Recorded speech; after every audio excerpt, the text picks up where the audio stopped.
I got drive like Uber. On the road like the runner beat. These coyotes can't catch up with me. Got these heads blowing like TNT. I got drive like Uber. Yeah, all these lions in this pride with me. Hunting on the daily cause the dream ain't free. Gotta get it now. Time to wait for me. I got drive like Uber. All right. Want to welcome you back to another episode of the Dinner Club Podcast. I'm your host with the most, Lionel Walker, aka the Lion of Many Hunts. Got my co-host Tyson in the building.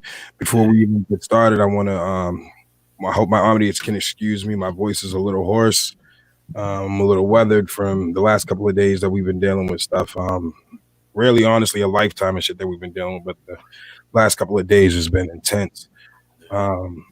So, you know, we're not going to get into too many topics today. We're just going to spend most of our day talking about what our experience has been, dealing with the protests in a couple of different cities that we've been in, and our experience. You know what I'm saying? Like, first off, I just want to start with thanking all the people from New Bedford who came down with us. I want to thank my man Fitz. I want to thank David. I want to thank Darnell. That's, you know, these guys are the youth. Darnell, Geneva, and I'm Amanda. And Ian. Definitely want to thank Ian. And then I also want to say that I'm extremely proud of how most of that protest went, if not 99% of that protest. I would even go as far as to say 99.5, and I would say 0.5 sullied the situation. I don't want to take sides on because I understand how people get there, but I also need them to understand and how it's counterproductive to the mission. Until there's a time and place for everything. Mm-hmm.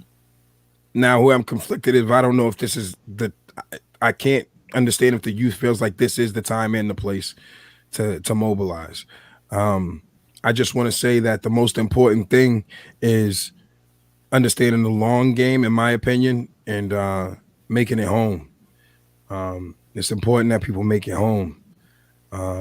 I'll get into some of the stuff that we experienced yesterday. I want Tyson to talk about what his experience was like.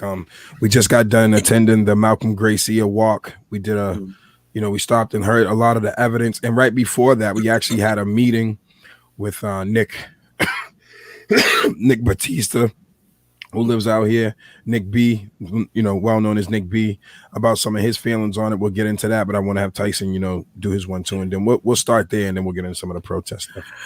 Yeah, man. I mean, it's been a powerful week in general, just a lot to process. Obviously, being a black male in America, there's just always a lot to process. But this was probably one of the first times it was processing it. It felt like everyone was doing it at the same time. And I'll be honest, I always felt like protests weren't enough. I always felt like you needed to, you could have people on the ground, but I'm like, what are we doing about these seats? What are we doing about climbing the ladder of power and authority to kind of balance the scales from that perspective? But I just couldn't sit this one out from being here in New Bedford and seeing the young gentleman who kind of helped put all that stuff together, Christian, here over on the corner of Union and County, and just seeing that they felt it, and the new generation is really not with the shit. They want something different. They want to see something different, and they want to be a part of something different. And I got swept up in that. And before that, I had talked to my bro Lionel and just said, "Yo, like, I want to get down and go to the protests in Boston," and carried that over there. I'll leave that there. We'll get into Boston separately. But, just respect to everyone that came out here, showed face, showed care, if it was for 1 second or 20 hours. Thank you for that, because in that you add volume to the movement by your presence. You add meaning to it by your presence, whether you 100% get it or you 50% get it or 1% get it. Someone saw you there and said, I need to reconsider how I think about that. I need to reconsider how I'm going to move forward to be a part of this. Or am I drawing a line in the sand somewhere and now identifying myself as someone who's a detractor or potentially not on the side of humanity at the end of the day? So that's kind of what I processed on, I'll say, Saturday. Yeah, I'm tired, man. I'm tired, man. Um, you know, I started off on the other side of the ball. I'm a person that's still working in reformation in a lot of ways. Um, I think one thing that we all need to understand is that we've been through generations of this, and it's easy to spout what we believe are the answers through our social media formats.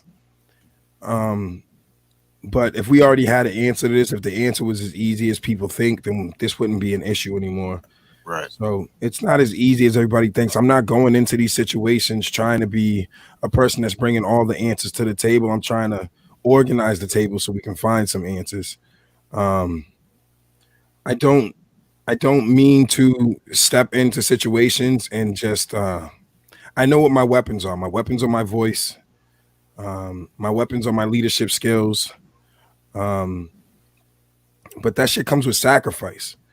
Um, there are moments where I have to weigh walking outside into a pandemic to stand up for our people, um, and then standing next to people who are just now coming to the cause and accepting and embracing the fact that they might be late to the party, but we need to welcome them to the party if they want to be a part of it. Um, I have to get my people to understand, my melanated people to understand. There's no point in attacking our allies.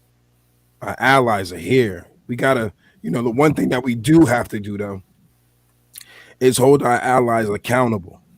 Because I will say this, and my disappointment is this: to all my white allies that show up to these protests, you better not be the one to ensue any kind of violence. Because you're not going to pay. If you understand our cause truly, then you should understand you're not going to pay the same price we're going to pay. We had young kids out there yesterday acting a fool, and I almost expected from their youthful exuberance and not having the right kind of leadership or people to guide them in the right direction. But these people need leadership now more than ever. And I won't even say leadership because we have to empower them to be the leaders, but they need the right kind of mentorship. And they need the one that doesn't feed into their radical shit. Right.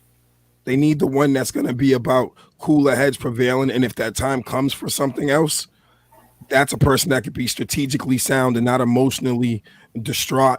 That's going to lead you into onslaught. We got to strategize. We got to be smarter about what we're doing. Needs more organizational leadership for what I've seen. There's so much power out there, but not much clear guidance for this whole movement. Yeah, exactly. Thank you, David. David was out there with us. Yep. And again, like David's a person that we don't get to talk often, but when we do, it helps me gain perspective. I'm willing to just be wrong in order to get to a place where we're all right. All right. You know what I'm saying? So I can't begin to understand what it's like to live in a time where you're so young and passionate and you're clinging for elders to be out there and hold you down. And a lot of the elders avoid because to them the sacrifice is too great to bear. And a lot of people from my age bracket and above are doing this shit for face value. We've been at several different things, and at no point in time have I given any affiliation to any organization. I'm not here as an organization. I'm not here as a brand. Right. I'm here as a human being. I'm here for standing on my beliefs as a human being. I don't have an ulterior motive or agenda. The only agenda I have is getting us to unify for real and getting over the Crayola box so we can understand the financial game that they're playing with us to keep us trapped into that, so we can move in to a real progressive future, not this progress that people disguise as positivism, not this progress that comes with no risk. Progress only comes at the risk of something. It only comes at the risk of some comfort, something. What I would say to my young leaders out there is do what you're doing, but do what you're doing in a focused energy. Do what you're doing in a way that's methodical in nature. Have strategy. have conviction, have passion, but learn how to funnel it. Understand that the greatest of our leaders that are going to put this movement forward have to almost be stoic in the face of adversity, because being able to be triggered by our emotions is something that they've weaponized. I got shot with a rubber bullet at the rally yesterday. They fucking shot me with a rubber bullet, and I'm out there trying to be a peacekeeper. There was a moment in me when we were getting into the car where I'm like, yo, if these cops get rowdy, I'm gonna have to defend ourselves. We're gonna defend ourselves. Mm-hmm. But that's not what I saw when I walked up. What I saw were kids that were passionate, cops that are trying to do their job at the same time. Everybody was trying to respect the line, but then there was just those few knuckleheads on either side. Mm-hmm. And the problem is that I understand knuckleheads in society. What I don't understand is knuckleheads in the ranks. That's what you're hired to be. You're hired to be above the bullshit. Mm-hmm. So when this cop shot me in the fucking leg, I could have went off. I could have started the melee in the middle of that intersection by reacting to that poorly. But in that moment, once again, I knew how many other people's lives was at risk, how many other people's freedoms were at risk. It was a teachable moment, and it actually taught them. We spread that crowd like, sorry for a lack of a better term, the Red Sea. Right. And we got them to understand. We had a cop kneel with us. We had a whole bunch of cops in the back that kneeled in their vehicle. A female cop informed Tyson of that. Yep. We had other cops that were willing to reach out and pound us and understand. And as we kept talking and kept talking and kept talking, the more of them broke in those ranks. It was so crazy because after that cop had shot me with a rubber bullet, other cops held him accountable. Yep. Understand something right now. Your message is not being lost. Your message is not going in vain. Your efforts are not going in vain. You have to keep it up. You got to stay focused. You got to be driven, but you got to be smart. You got to be smart. As my wife pointed out today, and we've pointed out several times, you have to become a police officer. You have to become a doctor. You have to become a lawyer. You have to become the DA. You have to become the sheriffs. We have to change this culture from inside out. Mm-hmm. We have to go in and cut the cancer out and heal the body. We can't get ahead if we don't do that. I'm trying not to be emotional, but I'm done. I can't understand why we're still here. I can't understand why I had to sit, and at the same time, I have to try to control. So I have to try to control myself while taking in so many different perspectives without tainting myself from the mission. My man Nick B had a great perspective today talking about Malcolm Gracie's mental health, and for sure that's something that we need to talk about. Yeah. But we also had to fight back and understand that mental health or not, the police have to be in their community to understand the ills of the community that they're protecting and serving, and not do illegal stops. Because if even an ounce of the evidence that we just heard at that walk is true, there's no excuse for what happened. We can't blame Malcolm Gracia having mental health in these times as something that we can marginalize him for and his life for. When I'm not taking a side here. I'm speaking on both of them. We are correct that he had some issues. That is correct, as do a lot of people. And most of the people, honestly, as does everyone. The ones that try to act like they don't aren't in tune with themselves. They're not selfless enough to understand that they do have issues. We all have biases, all of us. And like addiction, we all have to address these biases to move forward. Getting killed by a cop is scarier than catching coronavirus. Absolutely.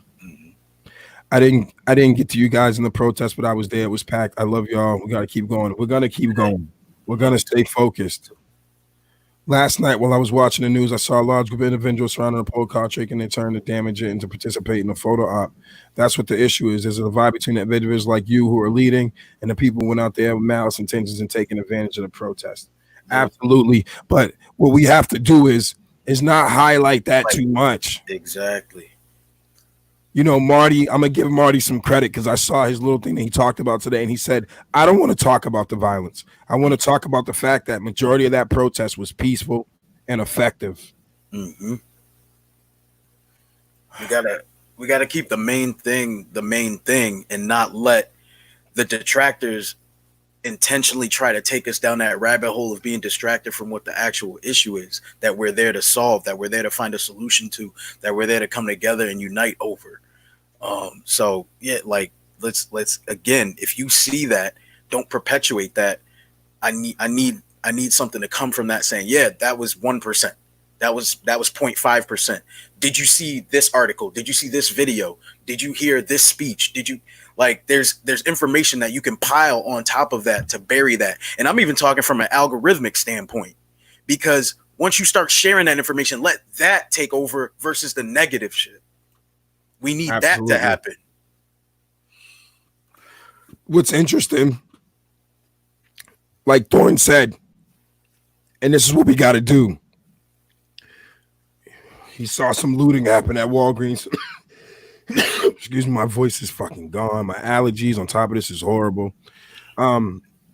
He saw some looting at Walgreens on the news, and yes, I saw that as well in the replay, where, you know, two guys were trying to start a fire, and as soon as they left, there were two dudes who tapped on each other's shoulders and poured several water bottles on that fire.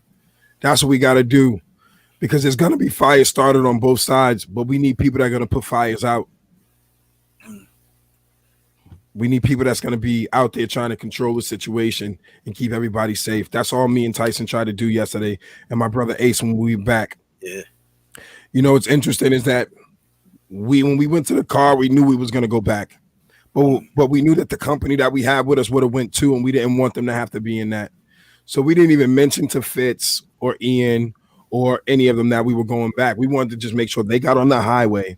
Mm-hmm. And once we realized what was going on, I turned around, we parked the cars, we walked back into it, and we got there just in time for the area that we were in.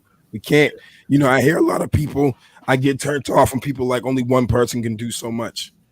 The more individuals we have trying, mm-hmm. the better off we'll be. I get pissed off at the people who are so overly concerned with me that they don't understand I'm overly concerned with us. I'm like, honestly, like, I appreciate you. I do appreciate your concern for my health, but I'm a grown ass man. I'm making a decision to stand on the line. So wish me well. Right. But you're not going to discourage me from being on that front line. We have to be. Our children are lost in the sauce. I just want to real quick touch on what David just said, because this is important. We're talking about mental health here. So imagine this at the rally, because he just said, there was a mentally ill man, but I'm going to go even further than that.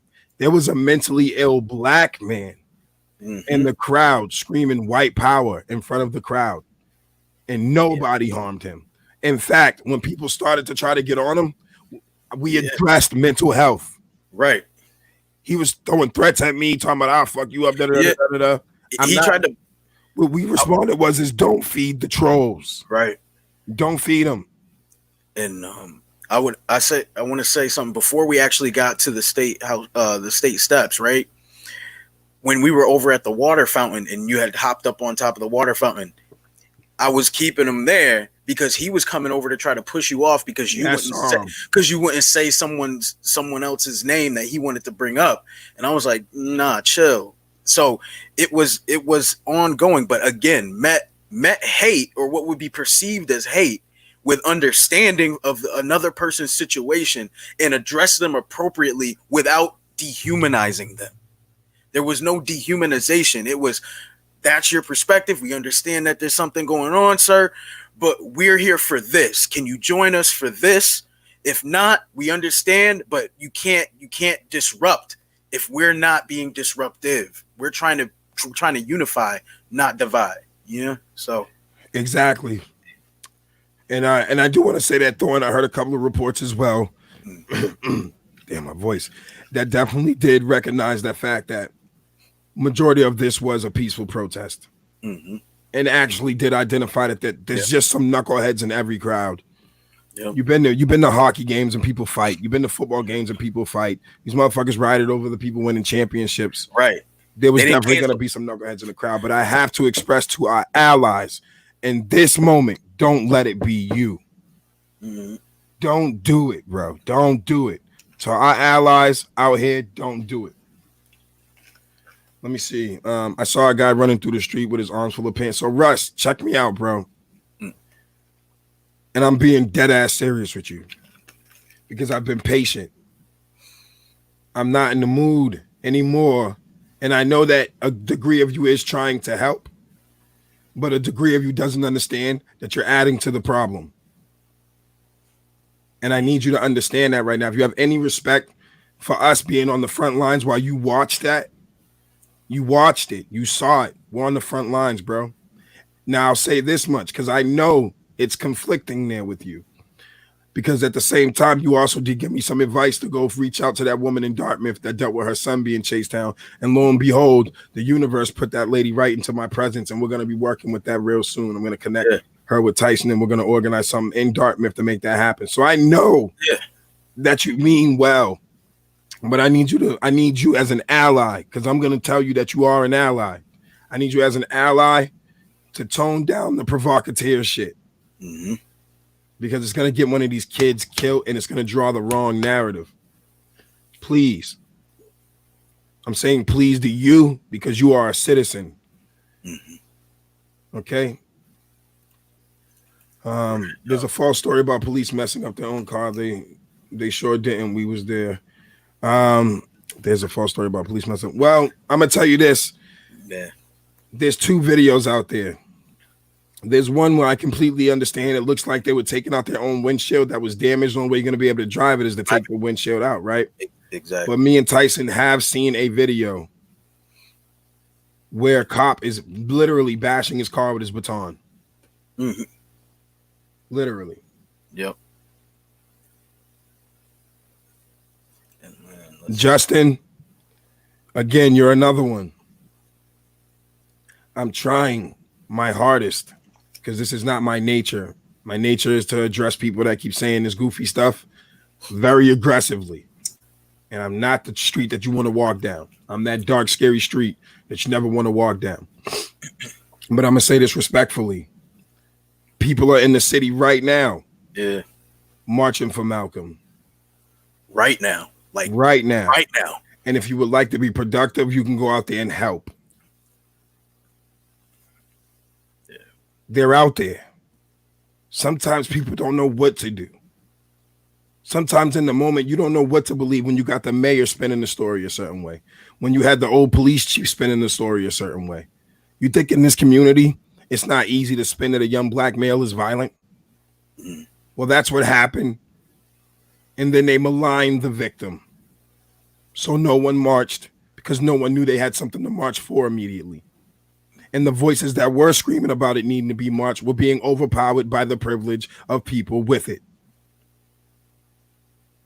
It's just that simple, dog. It's time to come out of ourselves and have more empathy, dog, like I'm doing right now while I'm trying to talk to you guys instead of fight you. I'm spent, bro. I don't have much left in me as far. I do. I got plenty left in the tank. Right. I do. But it doesn't feel like it today. I said I was done. I was going to take a day off and we ended right back up outside. And thank God we were there once again to talk that talk. Yep. And Russell, now see, I'm going to say that I completely understand that statement. It was shameful after the hard work we put in. I felt that. I did. And we said it. The cops, you totally understand. And to a degree even there, because we have to be able to create allegiances behind that blue wall as well. Mm-hmm. And I think that effectively, at least I know we did. Right. I know that we did. This is a 3-pronged war here. We got people who are ignorant and want to stay within the Crayola box. We got people who are hurt and desperate and take advantage of the situation. And we got people who are trying to fix the situation. Right. We're not just fighting one side. This shit is crazy.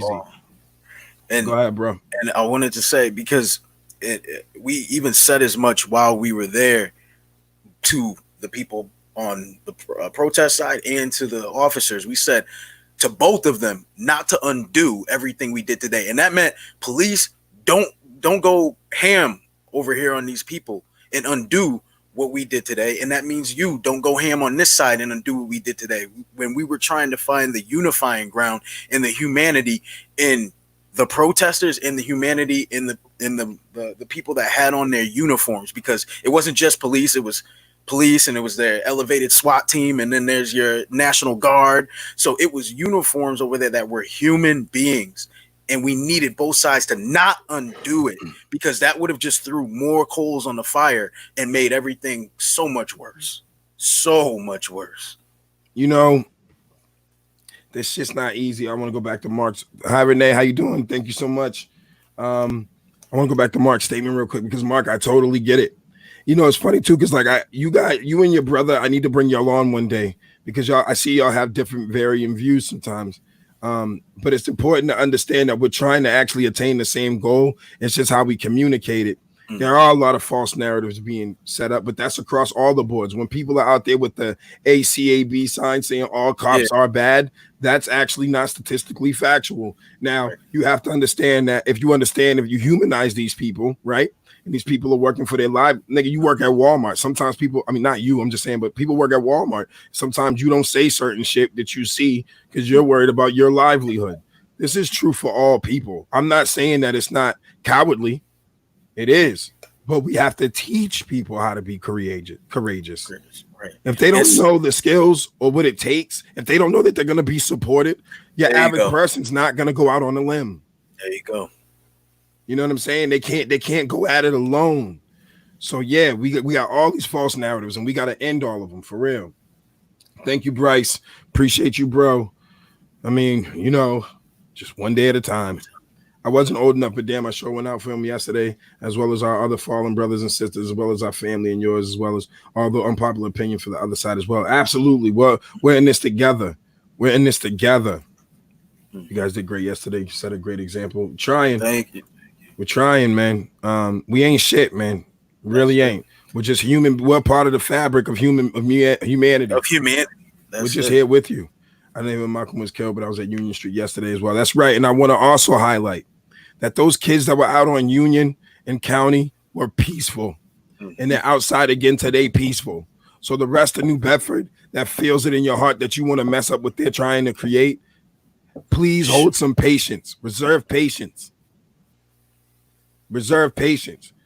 You want to block a highway or something like that, whatever. I'm not tripping on all of that, to be honest with you. It's your choice to get arrested for that. People got arrested for the cars back then. I was willing to get arrested last night by stopping people from getting hurt, and I took a shot in the leg instead. It's your choice. What I'm saying is don't make it so easy for anybody to turn the narrative on you and make you look like an animal instead of somebody who's standing up for something. Right. And some of us are going to get arrested during this time, bro. It's just the difference in what we're getting arrested for. You want to be arrested for looting, or you want to be arrested for blocking, for doing a silent, peaceful protest and blocking traffic. Right. There are differences to those. Absolutely. And go ahead, read that. Taking advantage of the movement is disgusting, yo. If it began as a riot, then that's what it would have been. But it began with delivering a message through peace, and then it was hijacked disgustingly. Some people are out there to make a difference. A smaller percentage was out there to able to say that they were there and to take their pictures and to get their likes and shit. That's part of the monster with that social media started. I'm speaking from a potential point of view, but yeah, there's more there. Go ahead. And I was gonna say, so one Thorn, great point there. But the way that I'm really looking at things right now is one of the most undisputed acts of humanity was the March on Selma. And it's pretty much, which side of Selma would you be on? And you have to express that through your words, your actions, and how you look at another person. And that will determine which side of Selma would you have been on. Would you have been blocking the bridge, or would you be on the side that was peacefully walking over it to show that you were human? And if you can't decide which side you were on, it's almost as good as saying, I was just going to let them die. You kind of have to say, am I for humanity or against it? And that doesn't always take full comprehension to see another person's humanity. It just takes understanding they're another person. They may be flawed. They might be wrong. They might make the worst decisions in life, but they're a human at the end of the day. And someone's got to stand up for them because they're not always wrong. You know, we have to practice extreme empathy right now. I'm gonna bring up another one from Russ. Russ, I'm not gonna deny you your freedom of speech. So don't trade police being held accountable for free shit. I agree. We got to work on how you say things. That's all. Yeah, I'm like, okay, I get it. Because I get what you're saying, absolutely. But I also want you for a minute to step back. You're telling people to be law-abiding citizens, and the law is not protecting them. Yeah.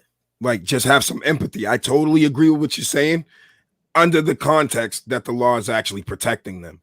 In the event that they feel like society and the system is lawless against them, you can't ask somebody to be lawful.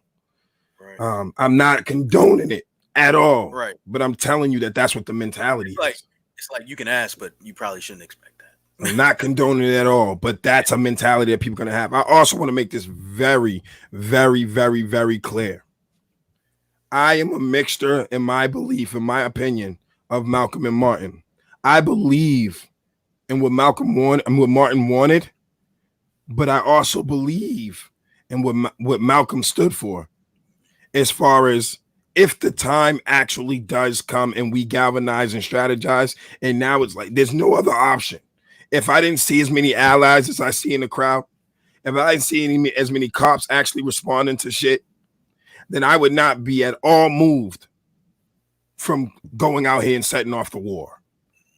I'd be the first one. I'm on the front lines now. I'll be the first one to pop off. I'm with the shits. But the shits have to be for a purpose and a cause of an end game. There has to be a system set. If we're going to burn it all down, we have to have a plan in place to build it back up. We can't forget. We can't skip steps. This movement is not as instant gratification as our social media feeds. We got to learn to combat this bullshit online. We have to learn to combat this online. This shit is mental warfare in itself. We got to learn that everything that can be said shouldn't necessarily be said. We got to learn to have more empathy than ever. I empathize with a white male who wants to help, but grew up racially insensitive, not racist, racially insensitive.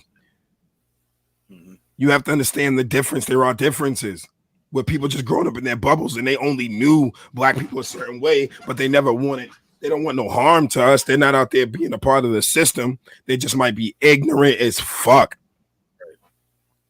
We have to understand with our brothers and sisters that we brought into a lifestyle that we keep calling black culture. That ain't our fucking culture. It's not how it's supposed to be. It's not our culture. We created gangs to protect ourselves from corrupt police, not to kill each other. That was our culture. We're not mafia movies.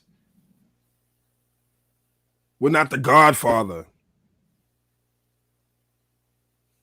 We're Mansa Musa, dog. We're pyramids. We created wonders of the world. We built this country in persecution. We are the most maligned people on the planet, yet we persevere. We won't keep turning the cheek much longer, and that's what I'm afraid of for everybody. And that's why right now we cannot waste this moment. We cannot waste this moment. And then we're all same out here. We all need love. We just all have different perspectives. It's our differences that make us unique, our humanity. We have a responsibility to do the right thing and help guide others as well. Absolutely, David. Absolutely. You just put it perfect, Lionel. I'm nuts. I'm hoping I'm helping. There's days I don't know, man. Nobody's perfect. Not one person is going to step up with the answer. It's up to everyone as a group to hold each other accountable. And it's about compromise. Yeah. You got patience, my man. I'm sorry I can't do it. I understand, Jonathan. I hear you, brother. I was just out there with them kids. I understand you. I do. And I will not tell you what to do. I won't.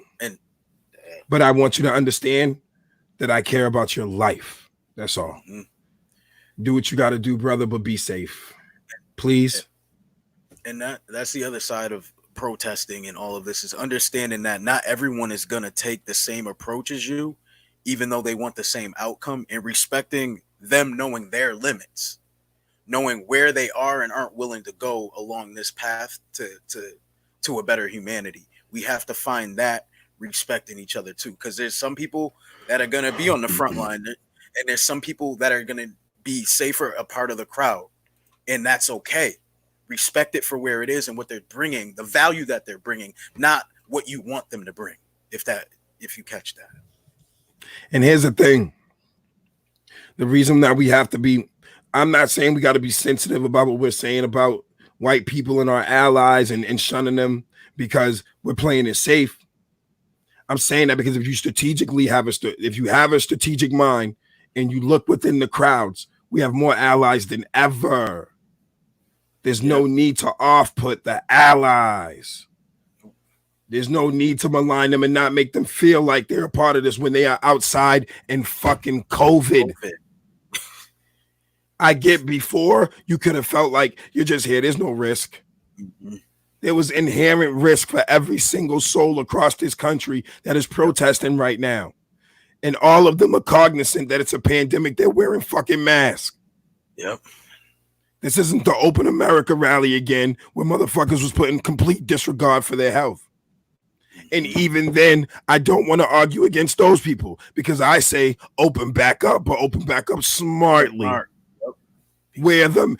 Don't you understand? If we all agree to wear masks, maybe we might be able to open the fuck back up. But sometimes people get so self-righteous that you're fighting your own cause. I don't want to be so self-righteous that I'm being a detriment to my cause because I'm worried about my ego. Mm-hmm. I have egos in many aspects of life. This ain't one of them. This ain't one of them. This is not one of them. Some people protest and some people riot. Know the difference. And I think, again, I give our news cycle, I don't know how it's going across the rest of the country, but I think our news cycle, from what I've heard in reports, from what I've heard from leadership, Ed Davis, the commissioner in Boston, I think for the most part, it hasn't been, people have been saying it, that they understand that this is not the majority of people out there. And we have to keep echoing that. Mm-hmm. All of us have to echo that. There's always going to be a few knuckleheads. We're not excusing them. We're not. But we also have to understand how when people are being killed unlawfully, that the unlawful will show up. Mm-hmm.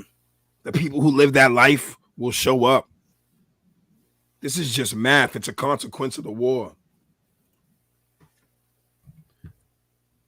Exactly, Donna. We have to recognize our collective humanity. We have to.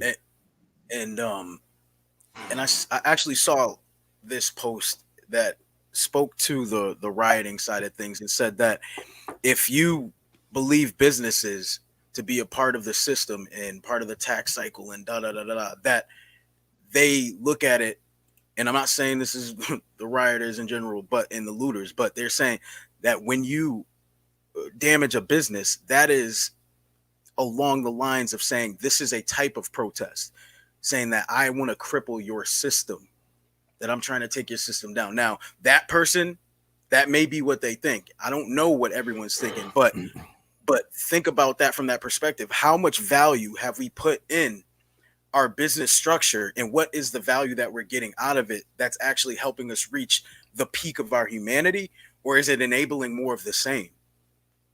And you know what frightens me is that once again we're caught up in another generation where everything that we do has to be cognizant of the generation below it. Mm-hmm. Everything we do has to be cognizant. So that's what I'm trying to get these youth to understand. If we completely say looting's cool for your type of protest, I'm teaching my kid to put a life in danger versus like getting to where you need to. We need warriors and we need strict strategists. Now, crime is a thing of opportunity, man. I saw white people looting in Minneapolis. It's just a crime of opportunity. You know what I'm saying? We have to not give it that much light. We have to together. That's possibly a place where we can meet together in the middle and police it together, for lack of a better term. Right. Yeah. But I'm just not gonna ignore that. It's just mathematics. It's gonna happen.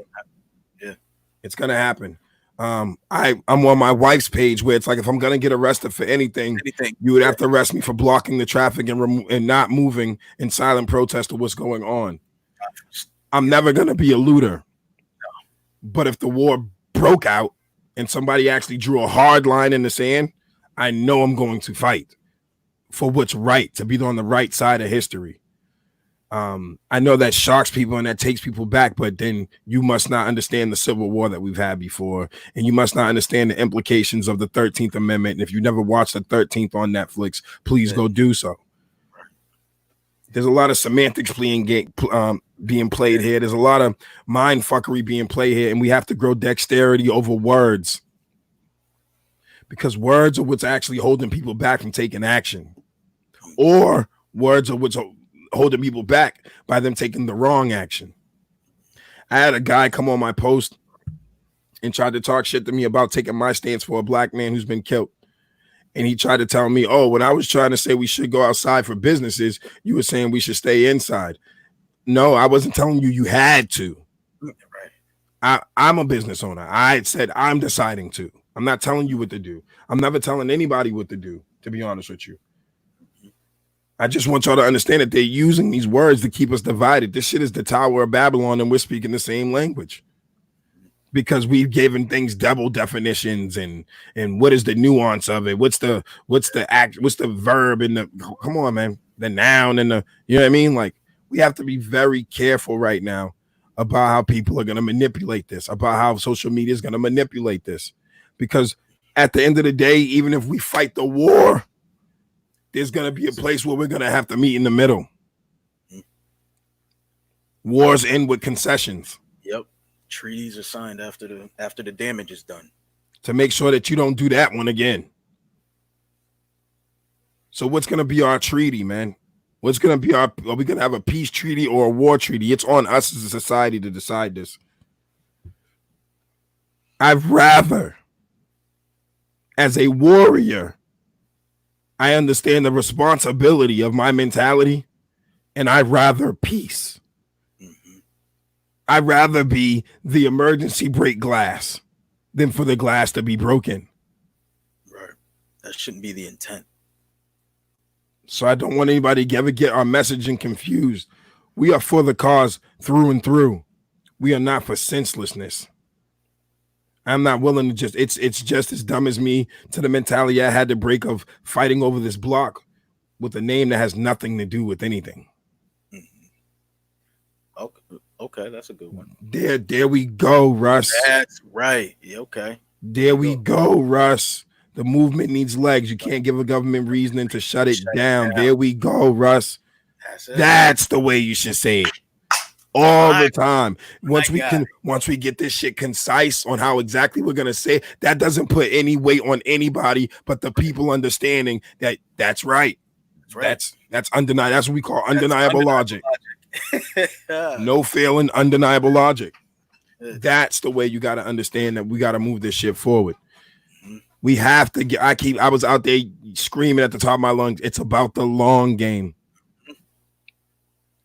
It's about staying alive long enough that if it does become a line in the sand, you can rank. You can find ranks. We can't make senseless demands. We have to be very clear and poignant in our message. We have to be very clear. This shit is about equity. You could chop every single thing that you're talking about, whether it be the prison system, whether it be how laws are distributed, whether it be how school zones are made, whether it be how loans are given out. This shit is about equity. Because that takes into account every aspect of your personality, of your individual state, making sure that you have what you need in order to accomplish what you want. I am having a hard time. There are people in their safety bubbles. I don't have time for that shit anymore. That's not an allegiance to me anymore. Not after what I experienced these last couple of days. It's not an allegiance anymore. These kids should not be out here without any of their elders supporting them. Right. We should not be the few. We should not be the minority in their crowd. And I'm going to tell you this right now as an older generation. You are not going to co-opt their movement. You are going to help them. Support it. We are here as guides. That's all I told these kids today. I'm not here to be a face or nothing. I'm here as a guide and a voice of reason and practicality. When the time calls, if the time calls for it, then we have to take action, then we will. But right now, we don't even have a plan. We'll just be taking random fucking acts of passion out on our communities and the communities, surrounding communities, with no end game in sight. And that's exactly what they feel and what they want. What is the end game? I'm not just fighting racism right now. I'm fighting racism, colorism, sexism. Do you understand the ailments that we have as a society, as a people? Do you understand? I'm fighting people's egos. I'm fighting people feeling like they understand something more than the next person, and they refuse to listen. I sit and listen to people all the time. And you know what they do once you go against their shit? No, I'm not hearing that. No, you must listen to have empathy. Someone can be wrong, but your empathy can help guide them. I'm tired, man. I'm tired. I really, really, really am. I'm tired of feeling like the walls are closing in all the time.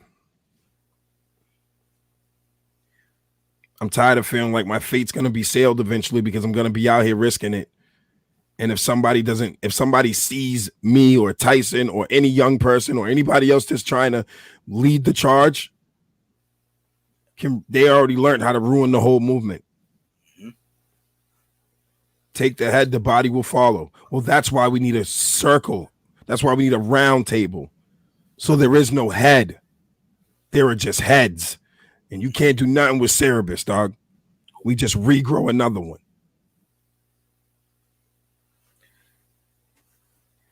Agreed. The whole system needs to break down. Before we can do that, we must have a plan to rebuild. But agreed, 100%. The whole system needs to break down. And now, so just on that, because that brings me to kind of a conversation I had earlier with someone who asked me about the situation, and they asked me if I had a solution. And one I want to say about the situation is that I full-heartedly believe this is an issue long overdue to be dealt with and find real solutions. In this case, most aren't legislative issues, they're mindset and philosophical issues, right? So we're facing a lot of what people think and feel. And then on the solution side, I honestly don't have the answers, but I know it starts with seeing humanity in another person before whatever action you're about to take is taken, and knowing your own limits. So we have to really, if we want to be seen as humans, we have to realize we're human, meaning we have emotions, we have differing philosophies, and that mindset has to be changed, that we're not right on either side right now. We're seeing extremes on both sides. So we have to kind of reshape our mentality. That is not easy, but it's possible. And it's possible through repetition. It's possible through interaction. It's possible through one person saying, I'm going to be the bigger person in this instance and forgive. I'm going to be the bigger person in this instance and say I was wrong, or whatever the case. That's how you get them to give a little and start to realize, you know what, I can be wrong too. A lot of times we don't think we can be because the other person will look at us differently, when sometimes that's the license they're looking for to say I was wrong too. If we can start that, we're going to move into legislation. We're going to move into changing how things are run, because the mindsets will be different of the people who are running them. That's where we have to get. I totally agree with you, Jonathan. Qualified immunity is ridiculous. No one should be immune from making mistakes. Mm-hmm. So I totally agree with you. We got to get that shit the fuck out of here. See, that's what I'm talking about. We got to have these conversations. When we was out there talking to these kids today in New Bedford, I said, this place is way too small and way too intelligent to still be having sides and not understanding how those divides are helping the cause of people who might not want to see you grow. Yep. So these kids are actually going to start thinking about starting a one-side movement. Mm-hmm.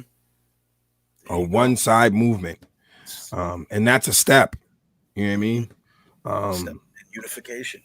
Russ, like New Bedford has done some things wrong.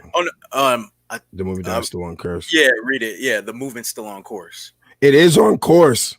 He's saying that us here, we haven't looted or done none of that. No. Oh, okay. Yeah, the movement down here is still like peace going on. But I'm gonna say it's done something wrong based on it hasn't done anything wrong as far as the looting and shit. But as far as people in the positions of power out here not embracing their privilege and their bias, it's starting to become a problem. Right. I invite you, Russ, to come out and just, do your best not to make anybody crazy, but just listen, just come out and listen to these kids. It's not even like these kids aren't, able to articulate themselves or anything. Yeah. They just don't know how to funnel that passion. And honestly, like, I don't expect them to, because they're the ones that's actually losing their lives. So yeah, New Bedford is on course-ish. But we need more representation in these offices, and we need more done. We need more community, outreach, and that's not programs. That's not we need community outreach from the community. Right. We don't need programs and shit. We don't need people with insignias and shit to show up. We need each other. I'm not I'm not showing up to these things representing shit. You know what I'm saying? I'm showing up representing myself. And how can I help bring us more of us to the table? You know what I'm saying? Like, yes, thank you for clarifying that. And I didn't take it that way. I was trying to get to the other side of the ball, which was, yes, we're not looting and stuff, but we won't keep that from happening much longer if some of the shit that we heard about the mayor playing games was fucked up. Mm-hmm. You need to bring the peaceful people to New Bedford. Facts. You need the peaceful people need to be everywhere. Yeah. You know what I'm saying? We need people. We need to become the ground that grows these peaceful people and send them out in society to teach it and pay it forward. Because I became this person out here, so you're definitely right in that regard. It's on course enough that it got me to straighten mine. But it's also different everywhere. It was important that Tyson was there, and he's like, this shit is definitely different from Springfield and New Bedford. Mm-hmm. Boston's different, but there also was a difference as we're standing there with people who don't even got to be out there. Enos Kanter from the Boston Celtics. This guy's not even from this country. Yeah. He took off his mask and his glasses. This guy's got every reason to be like, yeah, I'm going to watch it and post. Yeah. You know what I'm saying? I saw that Marcus Smart was off to the side. He wasn't near the main stage, but Enos was out there early. Yep. And I know Marcus probably walked with the kids from but I also saw people who were leading this disparaging them for not coming up to the main stage at that time. As again, my youth leaders, stay passionate, but don't let your passions turn into ignorance. And you have to have a ability to give people room to grow, redemption, all of that. And that's it. That's again why I stress the fact that everyone's not going to be where you want them to be. You have to respect where they are. Appreciate them for that support might give them the courage to be like, oh, I can move closer to the stage. I didn't know whether or not I was going to be welcome because, listen, a lot of these athletes believe that society puts them above the ails that we're facing. So they may be at the protest and feel awkward for wanting to be up there and voice their opinion because people look and go, how would you know? You're a millionaire. Or even worse, you're just here for the look. You're just here for the look. So there's again, seeing their humanity and just appreciating them for where they're at might either open them up or allow them to grow and say and grab one of their friends that felt awkward about it and was like, yeah, bro, I'm not going to go because they're going to look at me funny. Now they go, well, I was there and they said, thank you for being there. And I wasn't even at the front talking or nothing. It's okay for us to be there and stand with them. They might just need that because to some degree they feel a little bit disconnected from society because of their success, because of the pedestal they're put on. Right now, these dudes' season's still out. You know what I mean? Like so realize their lives are being affected by a lot of things, and they have more time now to sit down, think about, process, and really dive into what people are feeling, because that's all they can get right now. They're not practicing. Well, maybe they are a little bit, but they're not in season playing games. So we have to make sure that everyone feels comfortable in this at some level to voice their opinion to help push it forward. We can't alienate. And I only stand against the vote if we don't use our leverage and like put ourselves in proper representation. This election coming up in November may be too soon to make that kind of movement, but understand moving forward, we must make sure that we represent ourselves.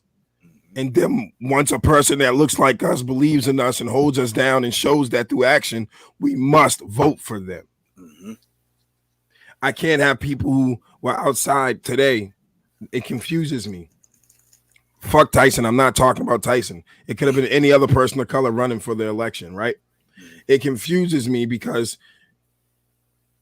you're saying F. Mitchell because he put out a statement saying that, disparaging this kid, and he was a part of the process of tearing this kid down, right? But we got to show up. We got to show up. We want them out. We got to show up.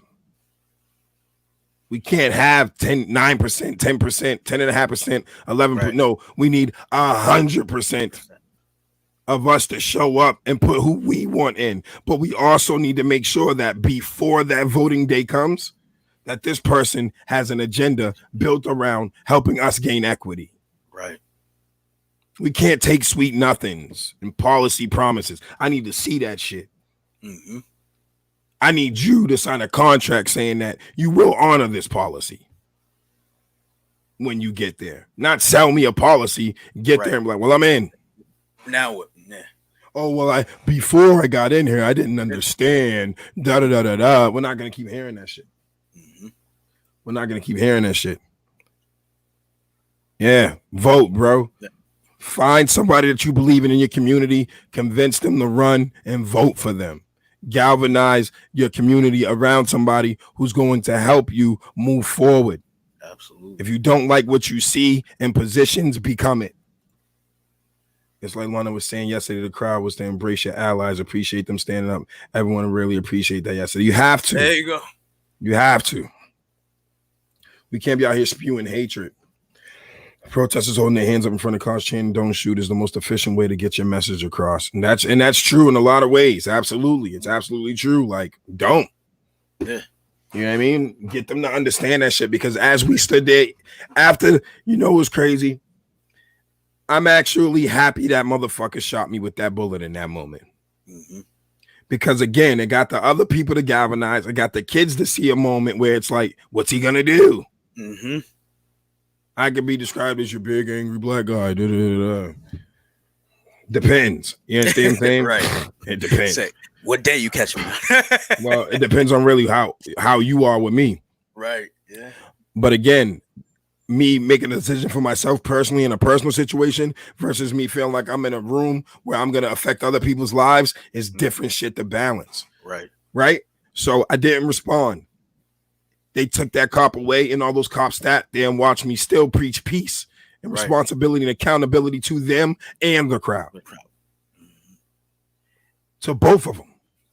Tyson on the side while we pulling them off. Once we got them all moved to the side, Tyson's on this side talking to that crew. Ace went on the other side talking to the other crew. I'm talking to the cop. We're mixing it up, going back and forth, making sure that we're maintaining control. That was not a situation yesterday where the cops were controlling us. That was a situation where we controlled each other. That's what the fuck we need here. That's what we need.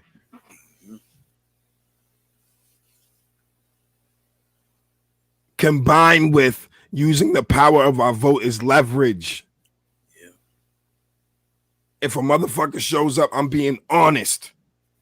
Honest. I don't care about red or blue. I care about what you do.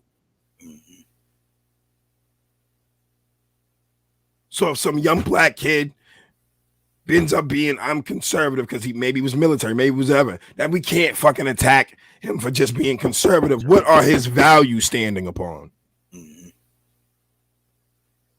Does he have a plan to gain equity for all of us that are maligned and marginalized in our communities? We have no more time. We really literally don't have no more time for this shit. And we are galvanized more than ever. This country is fucking lit up right now.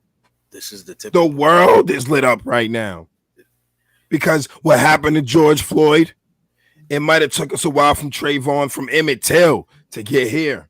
But what happened to George Floyd in that manner, us watching it in that manner during a pandemic where everybody's lives were slowed down and got to process that shit, we gained more allies because people got to sit there and actually slow down and process what they just watched. And to that point, we even had other countries protesting with us.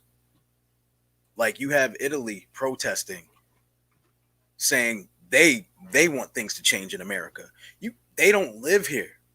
They have nothing to do with it, and they want to see change happen in America. So we're good now beyond just the U.S. Looking at its issues and trying to hide them or whatever. We're now at the world going, dang, y'all can't get that together. And that I feel like that's what we needed. We listen. I won't even say that's what we needed per se, but that's what we wanted, and that's what's occurring. So that is what we needed in order to start this revolution, to start this change happening within ourselves. When we start to say, wait a minute, if other people, if other countries that have literally probably no vested interest in this are starting to protest with the citizens here, something's up. Did you happen to hit Carlos up? I did. I haven't gotten a reply yet. Yeah, hit him up again because I definitely want to talk about some of the stuff that we're seeing here, and we're talking about locally because so I think that we could, again, if your ego's getting in the way, then you can see people through certain lights. There's a lot of people that feel some kind of way about New Bedford Guide. I get it.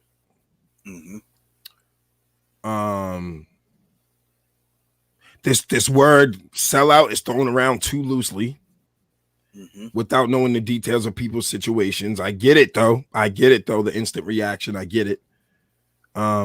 But we have to sit down and have these conversations, not over a virtual screen. It's easy for people to just say whatever virtually, man. We have to actually meet up, sit down, and have these conversations and see maybe if we just were looking at it through the wrong lens. Maybe somebody didn't understand the impact that they were having and some of the things that they say. We got to be very careful. You know what I mean? I would love to get Nick B, Mike Sylvia, Carlos, Russ, Renee, ourselves. Yeah. A conglomerate of people that you wouldn't necessarily think would all meet and have a melting of the minds. But we have to do so maturely. Right. You got to do so maturely, man. Because I honestly think 99.9% of this shit is just people looking through things from different lenses and never experiences someone else's viewpoint or vantage point. And that's again, I've always kept saying, once we get through the color spectrum, we're still gonna have shit to work on as far as biases based on what we feel good humans are. Because if you clean the whole slate, we still got an issue with humans. We still got an issue with pedophiles, rapists, con artists, liars, cheaters, deceivers, opportunists that take advantage. These are human things that we still got to deal with, even if we get out of this Crayola box. Right. So we got to figure this shit out, and we got to figure it out. And I want to say, because we figure that out, but that's the next level of us getting to some form of awareness and actualization. So it's like starting to eliminate things will help us get to that higher level thinking, that higher level resolution. So it's necessary to figure all that stuff out so that we can get further as a society and again as a humanity, as a human race. We need that. I mean, bro, like, listen, you guys have no idea, man. Like, me and Tyson debate all the fucking time. Literally. You understand what I'm saying? I'm tough to deal with. I am, because I only deal with you based on what I know your potential is and not where you're at. Only because I've kind of gone through some of that process. Like, we can be articulate, well-spoken, everything, but we can still be missing the basics. Sometimes people skip the basics. This is not related to Tyson. I'm just saying in general. We can skip the basics. And in a lot of ways, as humanity, we got to get back to the basics. We got to get back to the basics. I can't fathom how this is still a thing unless it's something that we're just not approaching the right way. Yeah, we got to be able to be in the middle to communicate. You know what I mean? We have to be able to allow people to be wrong without berating them. And that's the issue with the cancel culture too. I saw a post that pretty much said, like, if you don't agree with me, then just delete yourselves and did it. And I'm like, whoa. How about if you don't agree with me, then tell me why. Have a conversation. Explain your perspective so that I can understand why you don't agree with me. And maybe I can give you some perspective as to why I'm on this position point of it.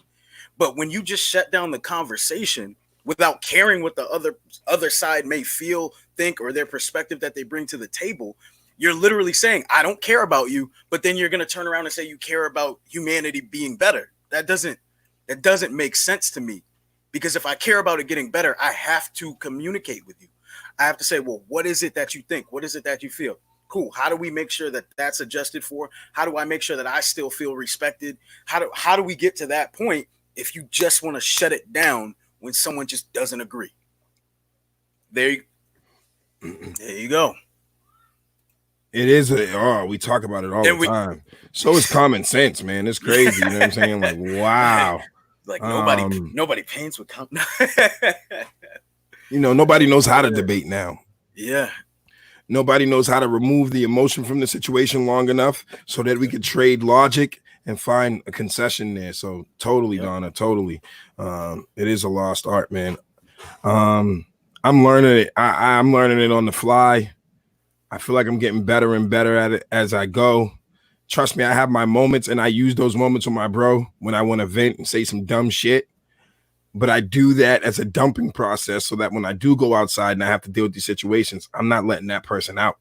Mm-hmm. We all have to find mirrors fast and look deep into our souls, because we are contributing to this shit one way or another.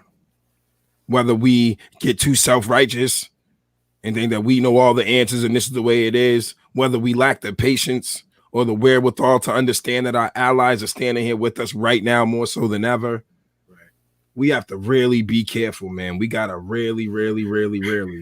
Renee said, "Comment what?" Yeah, what? Yeah, what is that? What common sense? What is that? What? Who? There's a squirrel. Look.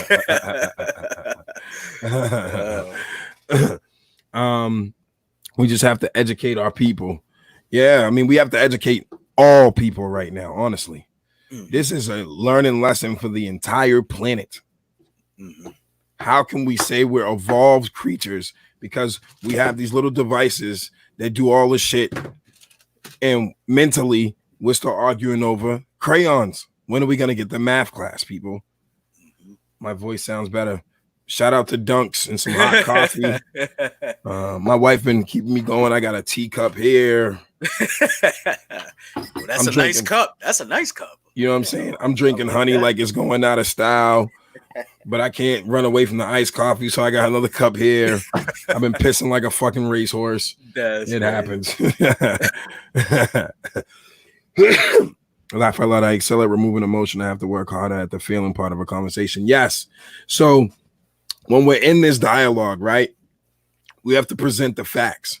Then once those facts are presented, we have to comprehend them. And that's when feeling goes into it. That's when the empathy goes into it.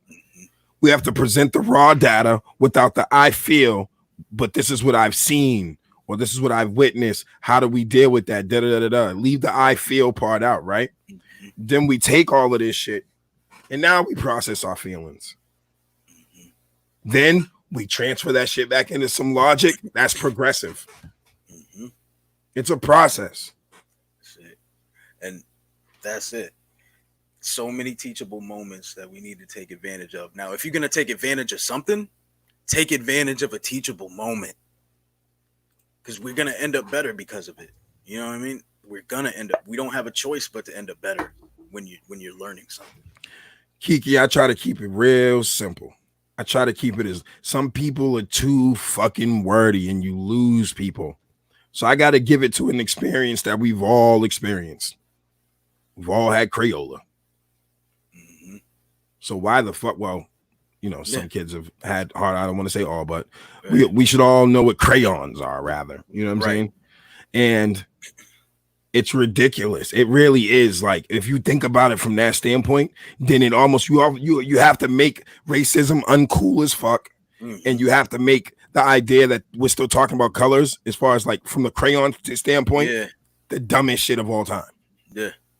It's literally stupid. I mean, we definitely had jokes like, "Ooh, you're on racism still?" Like, yeah, yesterday, like ew. You like racist D? Ew. Right? Exactly. Ew. Yeah, we gotta treat racism like the cootie, son. Right? Yeah, exactly. Don't even yell at him. Be like, ew. Yeah. Where'd you catch that? Exactly. Oh. And then take off. You know what I'm saying? I don't want to catch this shit. I'm out. You know what I mean? We gotta be smart about how we're dealing with this, yo. The image. I go ahead. I was gonna say the image flashed in my head when you said we gotta do it and we don't want to catch it. All I thought was like, oh, you got COVID? It's like, yeah, and I'm racist. And oh, my mask. Like, yeah, I need my mask from your racism. Fuck the COVID. Oh god. Oh, you fucking disgusting, bro. Oh, you know what I mean? Yeah, 14. You gotta treat it like you get nauseous and shit. Like, oh my god, go quarantine. Oh my god, ugh. Bro, you need a 14-day quarantine with that racism shit. That's it. You understand what I'm saying? And this is across the board. We also got to get black people to understand that we are, listen, mathematically, some people say give or take, I'll give us 20% of the population. Even though they say 12, I'll give us 20, right? Even if I give us 20, we're not 50. So like Tyson and us were talking about is that if you can galvanize, so let's say 20%, so let's say you got 80% whites, right? If we can get 40 or 50% of them to become allies plus our 20, we overtake the bullshit. That's it. So embrace our allies, thank our allies. We are in the middle of a pandemic and these people are coming outside to fight the fight with us. This isn't the same. It's just not the same. We must recognize the severity of the difference of what we're dealing with. Yeah, for real. We get you like you caught racism. Where'd you get that? I can't go there. Oh, it's disgusting. You got to treat it like it's like a fart, nigga. Like, you ain't gonna say excuse me. Damn. You ain't gonna say. You just gonna stink this whole shit up with some racism. Who gave you manners, nigga? Yeah. Take that. Who raised you? Like, take that stench outside. Ugh. You understand what I'm saying? We also, and I understand how, after so many hundreds of years of persecution, how a lot of our black people are becoming extreme. Mm-hmm. But we also, and I understand the lack of patience, but we are in a different time. Yeah. We are in a different time. The world is in the middle of a pandemic, and at the same time, the world is fighting for us too. These cops are going to fucking get it if we stay on it and be smart. Because we all want the same thing, peace and equity. We want peace and a piece of equity. We want the laws to apply the same. We want the mermaids to be treated well, the fucking vampires to be treated well, the fucking Smurfs, the Ninja Turtles, the Pokemon card collectors, whatever the fuck you want to be in life. You just want equity and whatever your choice is. Absolutely. And we can get that. We just got to be real smart about how we're doing it. All right? Like, again, like, I want to fuck shit up sometimes. Y'all don't, you think I'm not watching that video and I'm like, I want to just go out here and just do some crazy shit. But then I'm thinking about, what if my crazy shit sparks some shit where another kid dies? I could be like, I don't care about my life. Fuck my life. Da-da-da-da-da. Well, it's not just going to be me that's going to fall. Thinking about the next. Think about the next person. Go ahead. You was about to say something. Yeah. I actually wanted to bring up something that I thought was very coincidental. That yesterday was the 99-year anniversary of the massacre of Black Wall Street. And just to give some numbers on that, it was May 31st, 1921. And it was whites rioted and killed 300 blacks, did over $100 million in property damage, and left 6,000 people homeless. Mm-hmm. And like reflecting on that, hey, Ian was out there putting in work. It was kind of sobering or surreal in a moment to think, like, here we are and people are talking about riots detracting from a movement, when on that same day 99 years prior it detracted from an entire existence. Mm-hmm. That one event, if people don't understand the magnitude of that one event literally crippled the economic establishment that Black people had put together to rebuild themselves in the U.S., to find that point of financial stability and generational growth. They were like, oh, we did, okay, we got this together, and literally dismantled like that. People came together to dismantle that for no other reason than they just didn't want to see it happen. There was no cause. There wasn't anyone dying over Black people getting their stuff together and finding their own way in America. There was no repercussion to that other than feeling the shift of power happen, or feeling like you were losing control over someone you thought you were supposed to have power over. Mm-hmm. And they lost it all in that day. So just think about that when you're out there comparing the riots and looters and detracting from causes. Think about what truly has been detracted from throughout history and all of this. Just think about it. Still too long. Suck. I'm like, hold on, I had to move. Yeah, he said, hey, hold on, let me shake it out. My knee is, I'm taking one for the team, but that shit hurt. The adrenaline was popping, like, though. In the moment, I didn't tell you, like, I didn't even flinch. I was like, did this nigga shoot? Yeah, it was now, okay, can I talk about that? Can I talk about that real quick? Go ahead. So when it happened, like, I was, trying to flip around the camera. I was trying to catch everything for everybody. Let me just bring Chan and Shania in too. Go ahead, keep going. Okay, but I was trying to, like, flip the camera around, talk to everybody, show people who weren't there what was going on, as well as still, maintain control of the crowd. And all I remember is when he looked down at his leg and then lifted his pant leg, which Which, by the way, the man got some strong calves. Okay, let's just put it out there. He got some strong calves. All right, his leg game ain't weak. So when he pulled it up and looked down, it was like he gave a look of like utter disgust. Like really, like really, Officer Bar Brady, you shot me right now.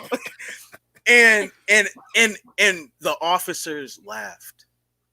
It wasn't like a not on some disrespectful shit. The protesters were laughing. It was kind of like because when he shot me, everybody was like, "Whoa, what's about to happen?" I'm like, "Really, nigga?" Yeah, and everyone and listen, it was the international nicest way to say "really, nigga" was you shot me, really? like and you got the black people that know that's sign for really, nigga, and then you've got the cops going like. That didn't even phase them, bro. You weak. and then they laughed, and then some of them came over and took him right up out of there. It was like, get out of here, bro. And I used that moment to say that was what we need to see more of. You saw him do some messed up shit. Correct him on the spot so that it doesn't cost people's lives. Correct him right then and there and say, yo, bro, I get you're caught up in this. You need to go take a walk because that could have just cost us some stuff. And that's what if everyone does that, then we will end up in a way better position. We won't have as many issues. It's not wanting to keep someone else accountable that is really hurting us from moving forward. This shit sucks. Ladies, so I definitely want to talk to you guys and get your feedback. So where were you guys at yesterday? You stayed out here, you went to Boston? Oh, yeah, we stayed out here. We was planning on going to Boston, but we just decided to try to stay safe for the baby, so we just processed it. Absolutely. So like, and I understand passionately, totally, you're gonna be passionate about what you have to say, and I understand that 110%. I just want us to respect our allies. I couldn't risk, like, I know how I am, and I know how heavy it is, and I know how I react off heaviness. So I was like, if I act and someone reacts off my action, I don't want to be held accountable. So I was like, nah, yeah, yo, listen, and that's you growing. That's responsible. That's you growing. That's becoming a true leader. You know what I'm saying? I have to give myself a mental talk before I go out to these things. I have to say, don't be the one, bro. You know what I'm saying? Because I'm with the shits. And just because we're with the shits doesn't mean we got to be the one, though. You know what I'm saying? Power is something you got to balance. You know what I'm saying? Like, and your passion is being the one to like force it and the one to like really be passionate and show it in other ways. And I'm just like, nah, yeah. And like, I want to especially say to you as well, because like, yo, you're doing a good job. You're fighting a good fight online. Just don't let it eat away at your mental. As long as you're not letting it eat away at your mental, fight your passion, be there.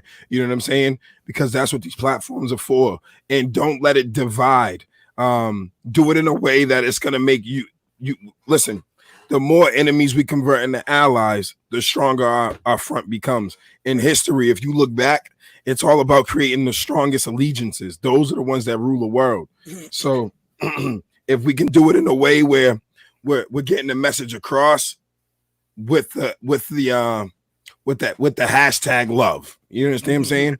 Like, I'm passionate about this shit, but I'm passionate about this shit because I love us. And understand, everybody ain't gonna fucking get it. No. I want to save everybody, but I can't. It bothers me. It keeps me up sometimes. But I also have to accept I can't. It's just humanly impossible. I want to help as many people as I can. I try to be as the amount of patience I've gained in the last X amount of years has been ridiculous, and I never thought I would be here. In the last 48 hours, bro. Oh man, the last 48 hours definitely. But I want us to make sure that, again, if our allies are late to the party, so what? Thank you for coming to the party. We need them. I want us to make sure that, because I appreciate you talking about the fact that a lot of people are just thinking of it as black and white, and not a lot of families that are grown up biracial. Mm-hmm. You know what I mean? That's a thing. That's honestly almost more of a thing than not. And people are so caught up in it emotionally, and like, how do I explain it? Like, they're so caught up in it that they're forgetting that years and decades went by to the point where almost everything is a melting pot, and almost everybody is, you know what I mean, mixed with something, and it wasn't like that before. It was technically black and white before, but years and years and years down the line, so many different races mixed, and so much other freedom, other forms of freedom happen that where everywhere is almost a melting pot. So it's way harder to like just separate it with whites and blacks, and it's way harder to I don't know, you know what I mean? No, you're right, and that's a sign of progression. There you go. That was so mixed. Yeah, and it's like, even if it's not, I guess, interracially mixing, you have families that mix through marriage. So you know what I mean. You have families that mix through adoption. So we do have to keep some of that stuff together in the bag. And go ahead, touch on that, Peter. You know, my wife is perfect to speak on this because, you know, being biracial is a big ass thing, and it notes its own challenges because now you're growing up with this line that's drawn of white and black, and you're somewhere in the middle. You're in the gray area, and people are trying to make you pick a side when it's like you're actually the result of a possibility of ending this shit. All these biracial children we have are the result of the end coming. It's on the horizon. We don't have to talk about. There was a point in time where talking about black and white people dating was a thing. Now it is what the fuck it is. Right. Nobody's like, oh, you know, and yeah, of course, there's still some old families out there that are like, you're banging Jamal. Why, Cindy? Right. Why? Exactly. Like, because Tom's a dickhead. That's really the truth. It's not about him being black. It's that Jamal treats me well. Right. And vice versa. Because Tyrone's been treating me like an asshole, but Harry over here is cool as fuck. People love for why they love.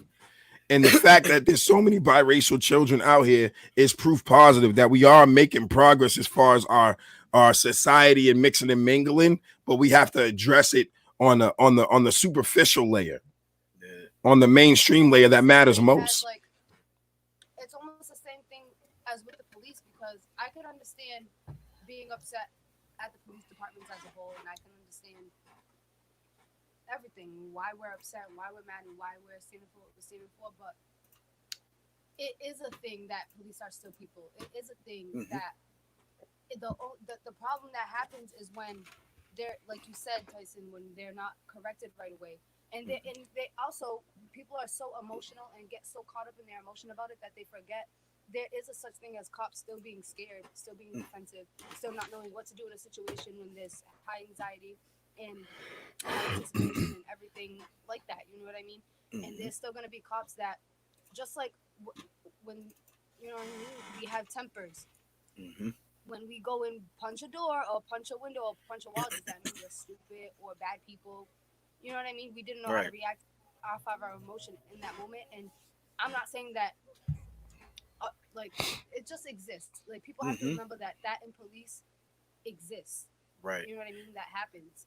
And we have to kind of, like, keep those things in mind, or what we're fighting for is going to become about a whole bunch of other things, and we become stereotypical, and then our point doesn't come across. And I mean, you bring up a great point with that, something that you just mentioned about, like, having anxiety and not knowing how to react in a situation. Sometimes in those instances, the autocorrect for an officer or a military person or anything, that autocorrect setting goes to self-preservation and says, if one of us is going to die, it's not going to be me. And I'm not saying that's the right mentality to have when you're put in that position of supposed to, you know, protect and serve. But I'm saying you can't. It's a mechanism. A mechanism for some people that, and they may never have experienced a situation where it was them, where it was like us or them type of situation. They may have never actually been in that before, and now they're finally facing it, and now they're like, "Fuck, am I choosing me right now?" And they don't even realize it.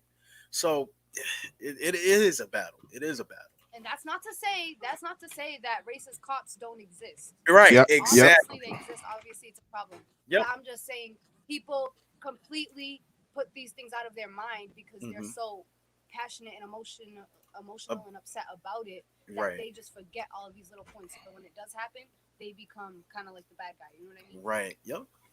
And what's important is that we get lost in the sauce. As black people, we say we don't want to hear anything white people have to say. Two reasons. If you're my enemy, and you're dumb enough to tell me your plan, thank you, dumbass. Right. Second reason, if you're my ally, I should at least have enough empathy to hear you out because you might have a strategy that's going to help us get the end game. Right. Because you may know, I mean, as an ally, typically, you know, you're in rooms where people say things that they wouldn't say if I was in the room. We can reverse COINTELPRO here. What they did is they subverted our movements and they sent people in amongst our ranks to tell us what's going on. Now imagine if we got enough white people and allies that are going into those ranks and letting us know how they're moving. Mm-hmm. We have to reverse the cycle here, and we got that kind of movement going on right now. Yes. If we say that all cops ain't horrible and we get a cop that's on the inside working for us, we need our whistleblowers. We need our people that's on the inside that's giving us the intel that we need to be able to strategically make our moves. And we're not going to gain that if we put them all in the same bag. I totally agree with you, Shana. That's it. That's it. You know, let's see, facts. That is logic over emotion. I know. I'm looking like, go ahead, Chan. Chan looked like she got something to let off. Right? She got them. The eyebrows are going, nigga. Like I know. I saw the facial expression. Cause see, Chan's face don't be lying. When she be hearing shit going on around, she like. Well. Yeah, you peep game. I be peeping game at all the events, nigga. All the events. She be on the low, like. I got the stars. Oh. Go ahead. I can't.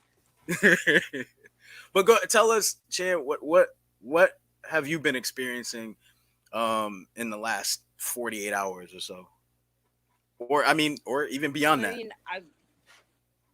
I mean, just like she is, I'm very vocal about my opinion on like online and stuff. So I've definitely been like getting a lot of backlash and for this like some of the stuff I've been saying, and like you mentioned before, like people are so emotionally involved in it, they're like taking things off topic. Like there's this whole debate as about how Black people can't be racist, and there was a whole like segue on that. Distractions. And it was just like ridiculous.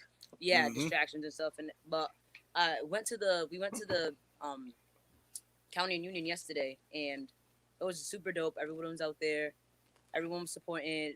John Mitchell came out and he just said his little speech. You know, he gave us masks and stuff, and he had the police chief escort us to Buttonwood. We marched all the way there. It was super dope. Yep. Good. Yeah, you know what's important too is like Mitchell might have been on the wrong. People can be on the wrong side of the ball and come to the right side. If we want people to understand that people can go to prison and change their lives and come out and be reformed, we have to understand that in a free society, we have to have that same kind of identity with people. I don't know, honestly, where Mitchell stands. I don't know if that's for a political thing. I don't know. But we have to allow enough time to find out. And I respect it when I see them take the effort, like the police chief out there today. I respect it if they're actually trying to create a changing of the guard. And I think that this is a different moment, and people understand when you see young white kids ready to burn the shit down with us, it's a wrap. And I want to say to that point, someone actually hit me up talking about it was funny not to see any politicians there. Like, where do they stand? And I actually had to point out to someone and show them a screenshot of Mitchell's statement, and then direct them and say, nah, he was there. He was definitely there. And they gave him some points for that. But my response is like, I understand wanting to give the kudos, but it starts with words. That's the first step. But now it has to move towards action, and real action, sustainable action. So kudos for doing that. Now what's next? That's giving them enough time to make that happen. You know how you actually shout at a motherfucker when you're trying to do this movement without shouting? You show up in a hella big numbers. You show up with your clear, concise plan. And then you make them feel the organization of your group. So if we all show up, right, to Mitchell and like, bro, we want a difference now. And we need you to feel all these young white kids out here that's with us, all these young melanated kids that's out here with us, all these people, mermaids, everybody that's out here with us, right? Yeah. And if we're like, we want change now right in front of them, but we also make them they got to feel it. New Bedford hasn't been able to do that. That's what happened in Boston last night. You know what I'm saying? That's what's happening across the country. New Bedford has the ability to make instant change. It's so relatively small Yeah. and so mixed. So mixed. We can fucking change this whole shit like that out here. Right. It's just about enough of us converging together and everybody who's being at the table understanding you got to leave your ego at home. You have to have a plan. The language has to be we, not me. Yep. Right, and I noticed that yesterday. There was some people that they were protesting and stuff. They were marching with us, but you could by some of the things they were saying, you could tell they were just there because they had an anger issue and wanted to take it out on something. I mean, the fact that they were there is cool, but if you're not there for the right reasons, don't show up. Like, you know what I mean? Like you can just tell when someone's really yelling with a lot of passion or even pain versus someone that's yelling and they're like, meh, meh, meh, meh. And it's like you can tell they're there as if it's the gym. Like, you know what I mean? Let me bring my man David on with us too. Okay. What's up, D? I was gonna say, I won't even say next level that it's not don't show up, but when you show up, I'm showing up to correct you. Like, I'm gonna find out why you're here. I'm gonna try to guide you down the path of what the message is supposed to be, so that way you can more correctly channel that anger to help move it, get it out, but help us move the ball too. There's some of the greatest football players in the world were angry people, and when they got on that field is when they got to let it out and make their team move forward. And so if we can kind of get that together, we can come out on the better side, even with the angry people. Go ahead, Dave. What's up? Hey, what's going on, everybody? Just wanted you to share your perspective on what it was like for you yesterday and, what it's been like so far. Yeah, it was deep. I literally went out there to get a first-person perspective in the matter. I had to see it personally with my own eyes. I can't just go by anybody else's word. That's just who I am. The feeling that I got with the whole situation it was a beautiful thing. I posted about this. It was beautiful seeing everybody out there, black, white, transgender, all walks of life out there. I posted, it was literally a little old white lady that looked older than my grandparents that was definitely at risk for death at this thing. Yep. And on top of it being white, being there in the middle, I'm standing, I was on the gate where you guys were next to the steps. She was right in front of me. She was in there. There. It was a beautiful thing seeing everybody just risking all they have to say enough's enough. And another thing is being so peaceful as well. Everybody being so peaceful. The acts that happened with the mentally ill man. And then being all day, seeing that, walking around, marching with everybody, kneeling with everybody. I'm sure thousands of people, all majority peaceful. Yes, I heard some people here and there, oh, I'm ready for a riot. But that was one person I want to say I heard say that out of thousands of people that were there to support. And he was supporting in his own way as well. I'm not going to downplay what he said because he was still there to support. Although that was on his mind, maybe he needs a little bit more guidance. But I left while I'm walking and trying to regroup after everybody started marching down and seeing everybody still peaceful. And at night, it got dark. I can't say from my perspective if there was people being aggressive, but I still seen thousands of people not doing a damn thing in tear gas clouds filling the streets. That's the first thing I seen in people running.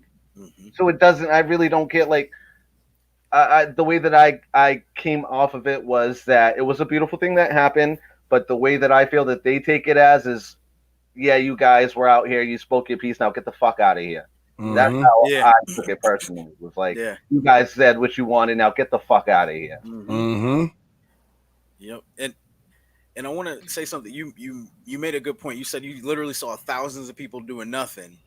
and there was tear gas dispersed. So one thing that people have to understand is that when there's one or two people, a few people there, you can kind of handle that. Once you disperse that tear gas, you're gonna trigger a bunch of people to start being like, "Oh, well, fuck this." Then, like, if that's the game we playing, we playing. That's what we walked into when I caught the fucking rubber bullet and Tyson's pulling people back. He had to check one again. What our allies have to understand: you cannot be an aggressor, bro, because that shit will reflect badly on us. Period. It'll fuck up the movement. And there was one white guy as we were trying to get everybody calm. Cool guy. He's there for the cause, like you said, D. Oh yeah, he was but fed we up. gotta help him rein that shit in. He was fed up because he was about to make it way worse. He literally looked at the police and said it a couple times, like, "I can see it in your face. You want to kill us?" I said, "Whoa, bro! Whoa, bro!" Because that's not what I see. That's not what I see. I see her wanting to dap me up and going, "I have to check with my superior if I can give you a fist bump." She was like, "I have to check." I was like, "Okay." You can't give her the "you want to kill us" thing, because now she changing the whole. That changes the energy of specifically of the male that was standing next to her. And I'm not gonna lie. I did play knowing that there's probably a chance that the female is gonna be more open minded to listen, because she's amongst all dudes, and I know she probably gets looked at sometime as the weaker one or something like that. But she probably has compassion in there. But I know they have protection on that side, and they know if anyone messes with her, they get it. They're catching the breaks. So him doing that doesn't help. And we need people to understand that you cannot be the aggressor. Even if you see a black person being the aggressor, and you're like, "Yeah, man, I want to back that up." Just chill. Actually, if you want to help in that situation, say, "Yo, I get you angry, but yo, we want to keep you safe. We need to keep you alive to fight tomorrow." That right there might not work out. Let's ease back a little bit.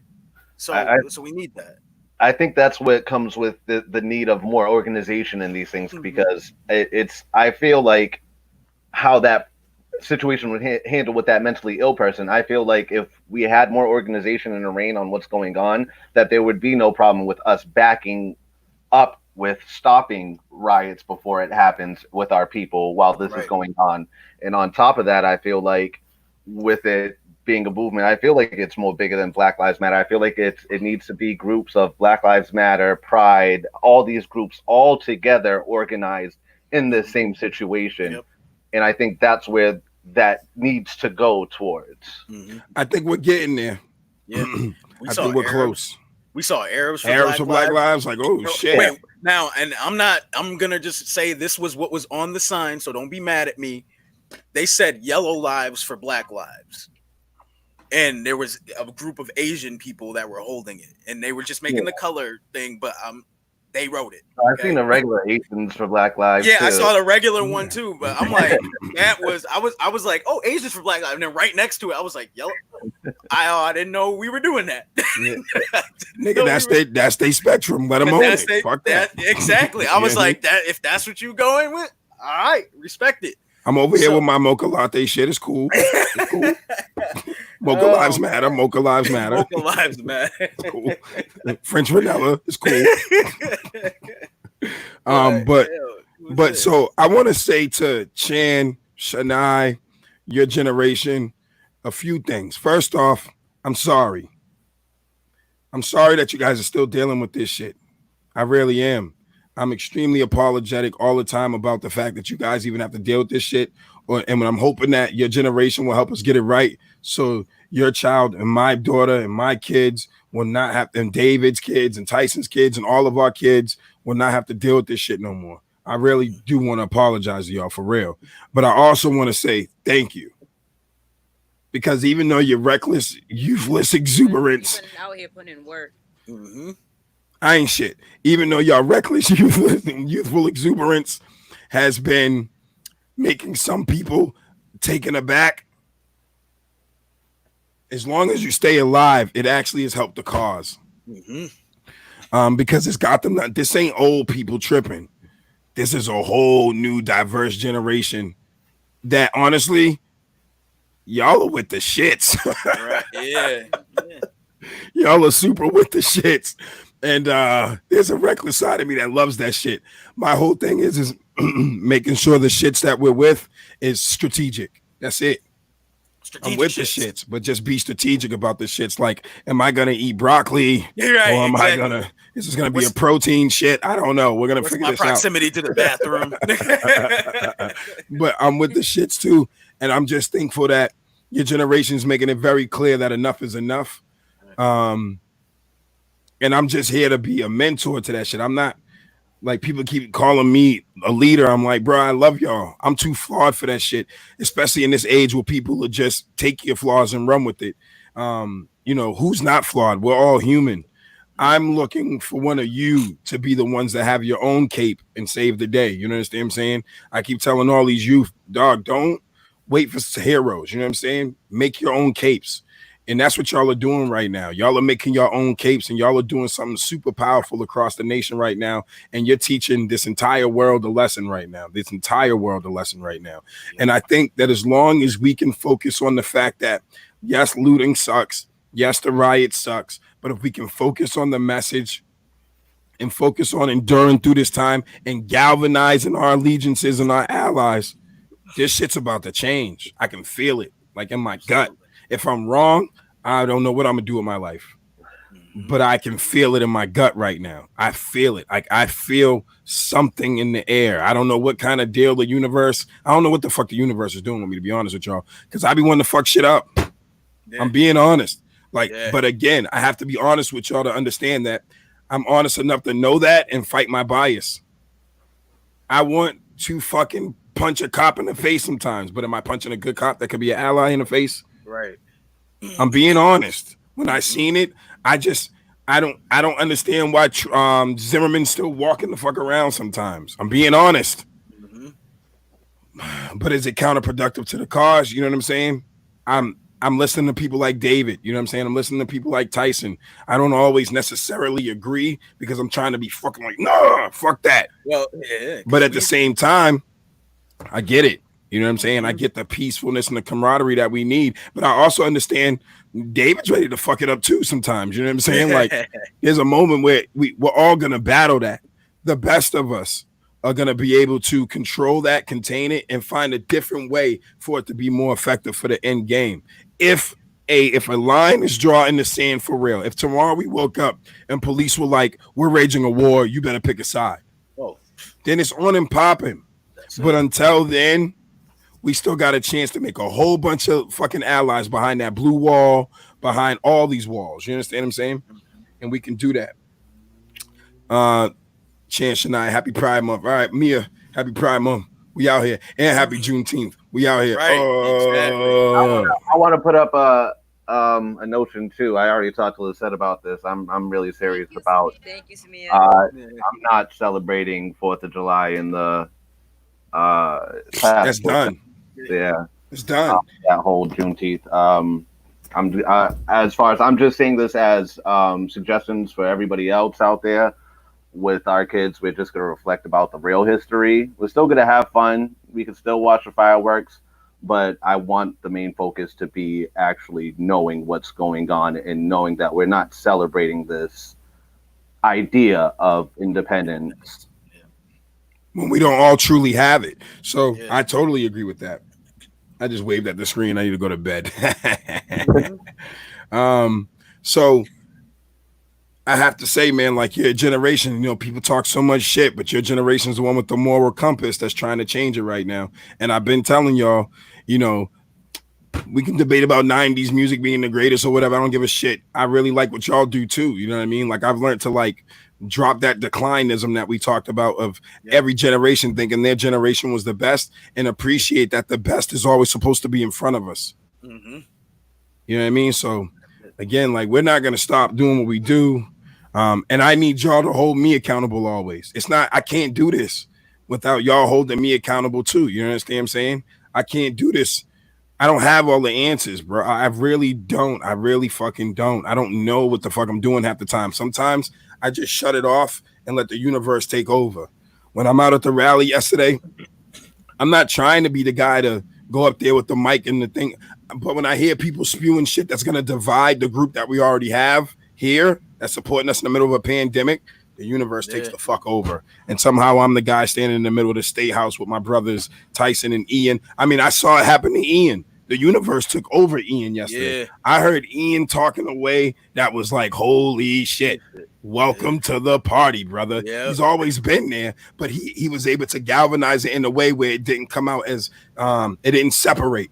Mm-hmm. It galvanized, and that's what we need to do as people of color. We need to widely celebrate Juneteenth. Absolutely, 110%.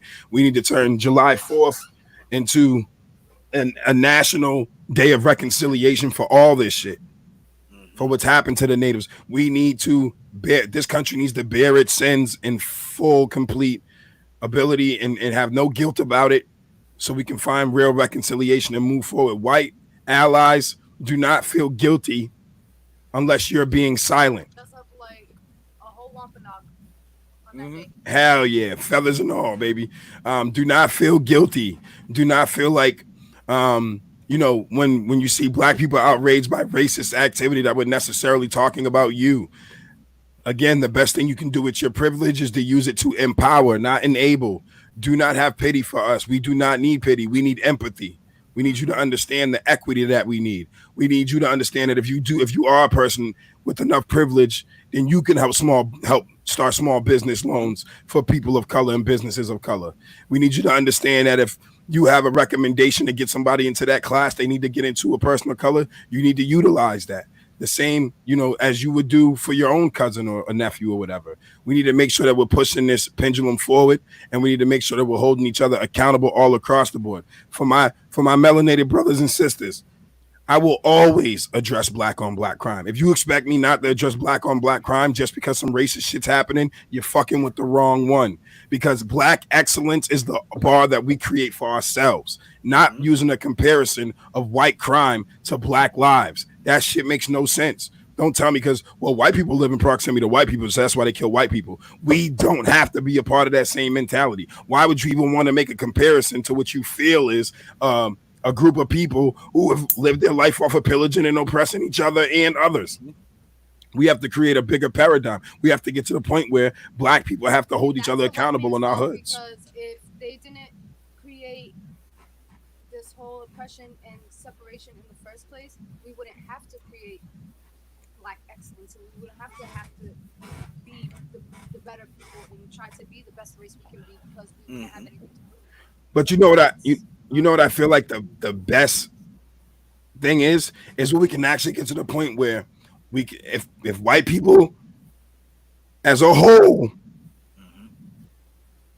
confess their sins, then we can get beyond those and actually celebrate some of the great things that you've done and appreciate some white things. Then we can appreciate the black things. We can appreciate all the things. That's where we should be. We should all love all of our individual shit and then put it all together in a melting pot. We should love all of our industry. The white person shouldn't feel necessarily guilty for being white unless you didn't fix your past. That's where the guilt trickles in. Of course, if I'm shitting on somebody and then I just keep shitting on them, of course I'm going to keep building guilt. If it's not even me, if I'm in a group of people and they're shitting on people and I'm staying silent and not saying, yo, why are we still shitting on people? Then of course I'm going to feel some guilt. But put your guilt aside. When all of our white allies is always asking us, what can they do? Empower equity in our communities. Black communities need to have control over their own fate, need to have control over their own destiny. All communities should have control over their own destiny. And I also believe all communities should be policed by people that live in that community, that reside there, that have a vested interest in the well-being of that community because their kids go to school there, because their wife walks to the corner store there. And now, what I heard on one of the reports about Minneapolis was that the police, they were trying to say the police really didn't care about the burning down of the city and things like that because about 90% of their force doesn't live in Minneapolis. Like, that was an astounding number to hear. I'm like 90? Like A minus? Like, Yeah. like Like that just I that just saw didn't it on the click. news. I was like, Jesus. Yeah, like that doesn't click for me. I'm like, wait, like where are you looking for officers, things like that? Like that starts to beg the question of why is that?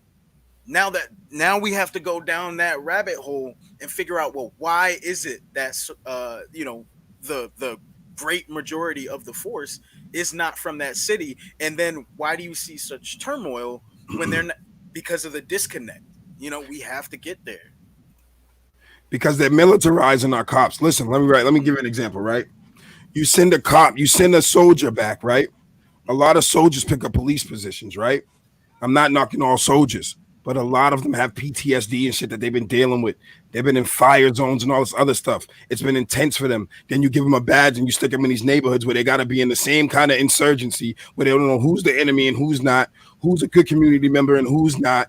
Mm-hmm. And it creates that fear in them. These are human beings. These people that are pulling the triggers are fucking just frightened people a lot of the times. But some of them are absolute monsters.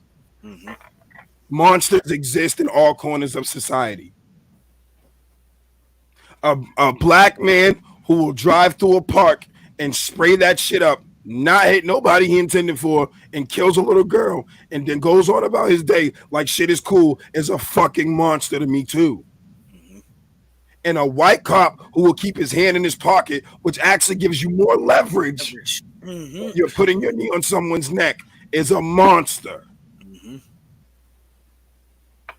The monsters exist in all parts of our culture. We have to get off of this holier than thou shit, and one's gonna be greater than the other and all this other shit when our kids are more mixed than ever. This shit keep going. Sorry, but it's gonna be a brown world in a minute, man. Thank you. It's gonna be a brown world. Right. My comment to that, my kids are Native American, Cape Verdean, Portuguese, and Puerto Rican. Boom, boom, boom. He said all the shots fired. No. Where do you expect them to fall in? Where do you assign them? We're fighting for everybody, man. Humanity. Yep. Humanity. It's just, it all boils down to having more humanity. My dad did that, left the army, and now he's a cop. I feel like I need advice. Yes. What's up? Go ahead. So something that makes me nervous is like my son is so light skinned Mm-hmm. and I'm dark and his father's light. And I'm just scared to try to deal with people's ignorance of how to go about understanding that, especially if I'm doing things like protesting and being out there. Can I tap Right. on that? Tyson, absolutely. Yeah. So,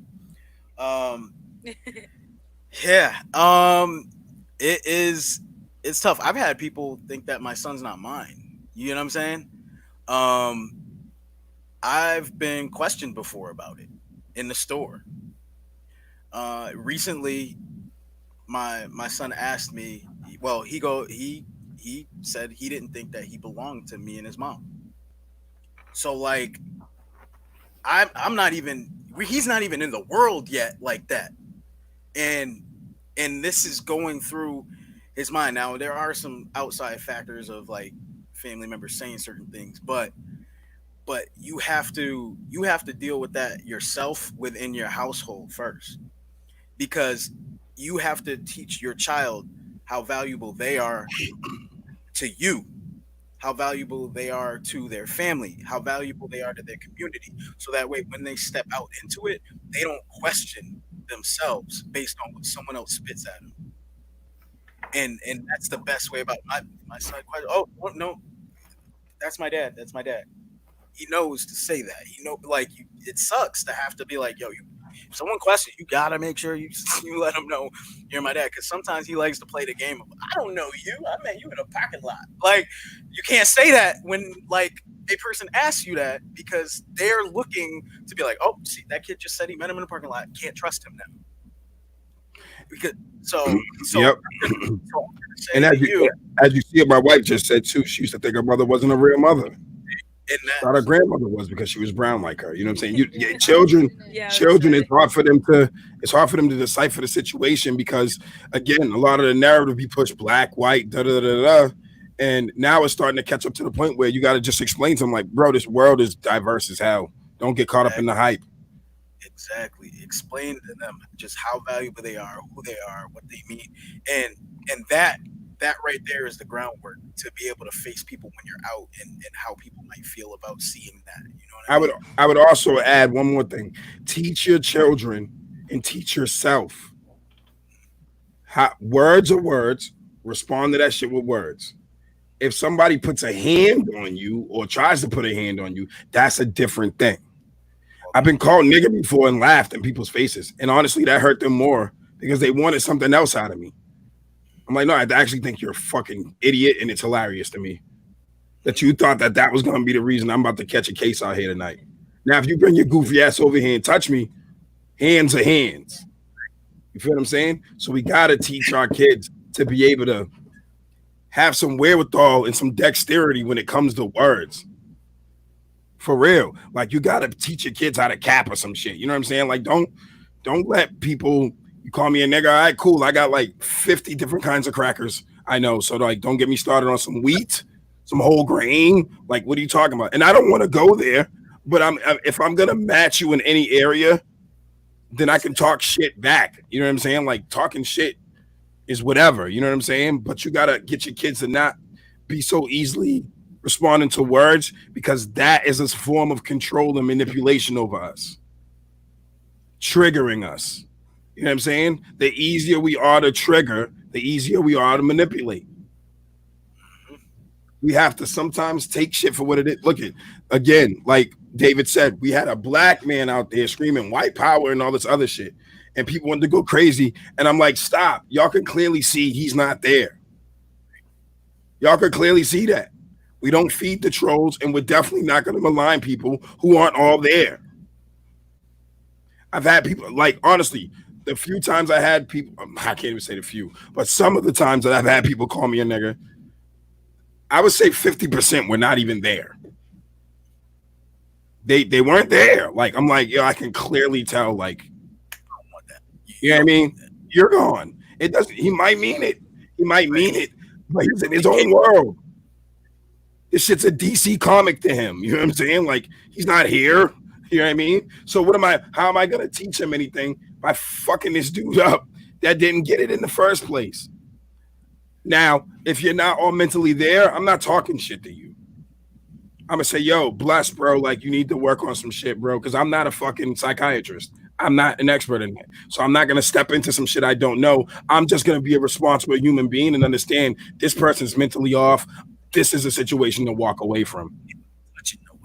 It's like when a drunk person is talking shit. The worst thing I hate seeing is when people knock out drunk people for talking shit. Because yes, they might be letting out their absolute truth, but they're still inebriated. You're taking advantage of the fact that, oh, you think you're drunk and you can say that because you're drunk? Probably, but you don't be stupid and catch a murder charge or something because this dude's a drunk asshole. Just call him a drunk asshole. Document it. Let people know. We're in a stage of awareness right now. Like, yo, look at this drunk ass idiot calling me a nigger at the store. This shit's crazy. Keep going, sir. Just like my man Christian Cooper did when he was at the park. He's like, oh, yeah, thank you for calling the cops. We got to be savvy. We got to be class holes. That's going to be the shirt, bro. We got to be class holes about this shit. We got to be tongue-in-cheek about this shit. There's enough support out there, too. There's plenty of support out there. Mm-hmm. Let me see. That's crazy. I see both you and Miriam. I didn't know, and nobody explained it to me. Yeah, about the differences. Because that's what happens, too, sometimes in biracial families. People think they're dealing with the situation by not talking about it. You're creating a conflict in that child. Talk about the diversity and the beauty of it. Let me see what else we got. It absolutely is. Let me see. Big ups for that, Lon. No, big ups to you, bro. You spread your wings and fly yesterday, bro. I was like, keep talking that shit, bro. That's what I'm talking about. Let's see. Yep. Walk away. Leave him alone. Yep. That was one of the real qualities of a leader. I ain't shit. I'm a class hole. Yep, like that. I'm a class hole. I ain't shit. Every time y'all tell me that, I'm gonna tell y'all I ain't shit. Y'all gonna keep fighting me about it, but I promise y'all, I mean that from the bottom of my heart. Because if I do slip up, I want y'all to remember I was like, I told you I ain't shit. Exactly. Now, yeah. Now, one thing I want to say too, just reflecting on everything over the weekend, is that everything that we got on the mic and spoke about, that you spoke about, that I spoke about, that Ian spoke about, that we had in conversations, we literally almost real time had to display every single attribute we said that you needed to have in order for this to end up with better results. And so I'm hoping that the people that were there to actually see it go, wow, we literally saw these guys for 8 hours, 8+ hours, tell us everything that needed to happen in order for this to be okay. And then when shit hit the fan, they did it and it was okay. Like that just was the craziest reflection process thought in the whole thing. I would hedge a bet. I would hedge a bet on the fact that all the people that we touched yesterday with our words and our hearts, none of them people rioted. None of them. I would hedge a bet on that. The people that we actually touched, I had someone come up to us and was saying, bro, I'll never forget y'all. And I'm like, no, never forget the message. Never forget the point. Never let somebody out here, because he was a white kid too. And I was like, never let somebody out here marginalize somebody in front of you. Address your peoples. I had black kids come. I'm like, I don't want that. I'm not here for that. If I could literally be behind an anonymous mask and just saying what I'm saying and you still get the message, I would. But I got to use my passion to my advantage sometimes to help people get it across, man. I don't care, bro. Like, I really don't want nothing, bro. Because you know what happened too? Is once you start being recognized a certain way, then the people of power start knowing it's time to try to buy this one, or it's time to try to turn this one. They've tried it to me out here a few times. I've made it very clear. I'm not that dude. You can give me whatever accolades you want. I'm still going to stand 10 toes deep on what I believe in, man. I tell Tyson all the time, my wife, I could be a broke motherfucker under the bridge. I'll be the happiest person alive as long as my integrity's intact. I didn't always have integrity. So this shit ain't about a face or a name. It's about a real movement.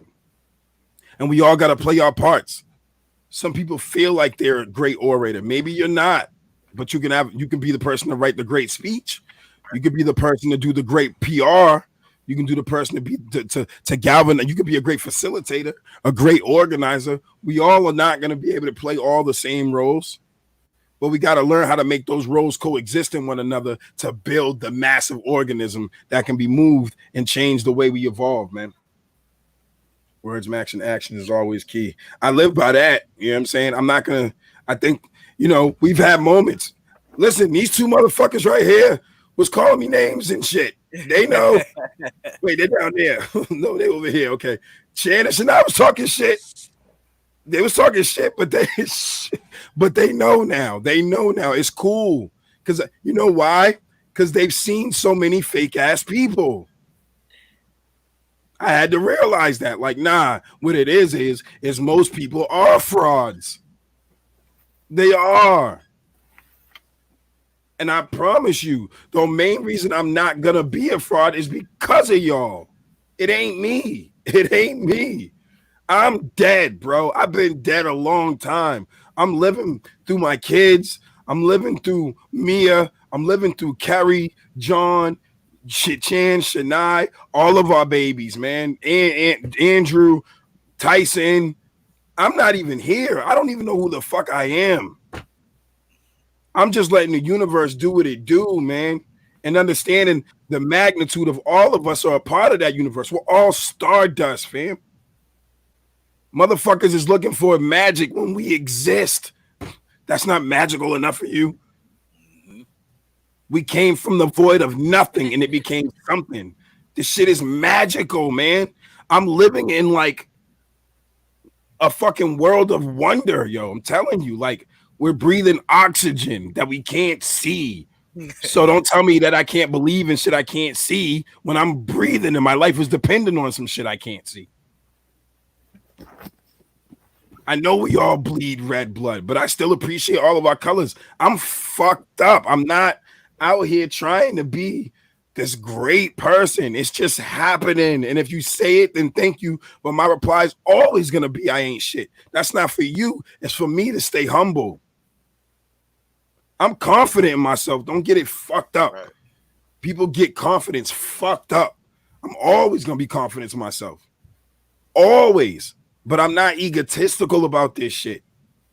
I put a lot of my own shit to the side when y'all compliment my music. I'm like, yeah, it's cool, bro, whatever. Because I believe in y'all. Mm-hmm. At one point, I wanted to be that guy. And I was doing all that music shit. But you know how little that shit matters by comparison to what we've done in the last 48 hours? I've met half of my idols. I don't give a fuck. Facts. At all. I don't even use that as leverage to talk to these kids. I use my soul as leverage. I use my mistakes as leverage.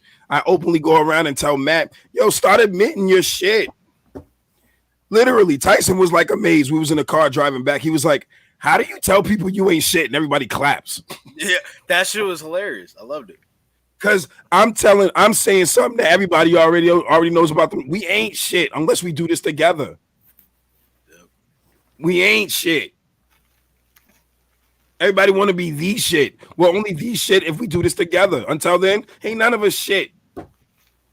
They be like, how does nigga go up here and talk about being a womanizer, having two kids, two baby mothers at the same time, 2 kids 6 months apart, treating women like a notch in their belt, catching cases, having great jobs, and being dumb enough to catch cases and all this other shit. Because that's just shit that keeps me grounded so I don't make the same mistakes again. Admit your faults. Shania, you saying I know what my limitations are is a sign of the best kind of growth you can ask for. Then once you're able to control those limitations is when you go outside and you be the leader. Right. But admit your faults. Let the shit go. It's a burden that we carry. Thinking that we got to hide the fact that we're all flawed. Flawless is some shit made up by the power structure anyway.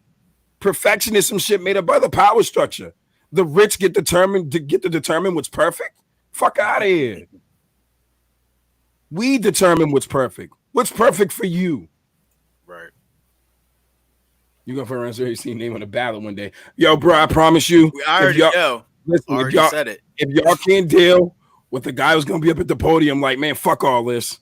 I'm not going to be the guy. Because I'm not, people be wanting me to give the message PG. Nigga, I remember what it was like to be a kid. Y'all know what swears and shit is. And honestly, sometimes that's a tool that I use to catch your attention. Like, this shit is fucked up because that's exactly what you're thinking. These kids ain't PG out here. These kids know exactly what the fuck is going on. Stop babying them so they can be educated, well-informed adults. Mm-hmm. Now, the babies, okay. But even explain to them. I'm not saying this shit's fucked up in a way that's not positive. I'm saying it's fucked up as a fact. Mm-hmm. As a fact. In the most extreme but positive way possible. It's fucked up out here. All across the world. We got to make a difference, dog. I ain't shit, bro. I ain't. Without everybody else. I'm tired of trying to prove it to people, man. I spend so much time trying to prove to people. Saying that, though. Yo, I'm going to keep saying it until I see us make a difference together. I do, but I'm showing humility. Because I totally agree with you. I get what you're saying, but I'm showing humility. Because by me saying that when I'm on the mic, by me saying that when I'm on this platform, it's letting people know this ain't about me. We're having these discussions about us. Mm-hmm. You know what I'm saying? Like, I'm trying to use it as a way for people to, like, example, we did all of these protests and everything. I purposely didn't go out there representing nothing. Yeah, but this soul, people had to ask me my name. Yep. I wasn't on the mic like, hey, my name, not once will you find it. And I was on the mic like, I'm Peter Walker, and no. It's counterproductive. We don't need a face or a name to this movement. We need a movement. We need a movement so massive that they don't know who to catch to stop it. Exactly. We got to turn this snowball into an avalanche, and it's doing it right now. We just got to stay focused. I know I am shit. I know that. It's just a tool for me to get people to understand, to be more humble in themselves. You know what I mean? Like, have more humility, admit our faults. We all got them. Let me see what else we got here for some comments. Same thing. Like, I know I'm great, but I just say stupid stuff so I can humble myself down. That's it. That's it. It comes with the game. They say Caesar had a man who followed him and reminded him he was only human to keep him humble. We all need that. We all need that. You know what I'm saying? Something's different in the air, man. It is. I also think that social media, as much as people hate it, is going to help. It's just about how we utilize it. It's woken up enough. I think that we have more allies than ever right now because of the social media. It's the perfect storm with the social media, the pandemic, everybody sitting at home. There's too many people, too many eyes out there.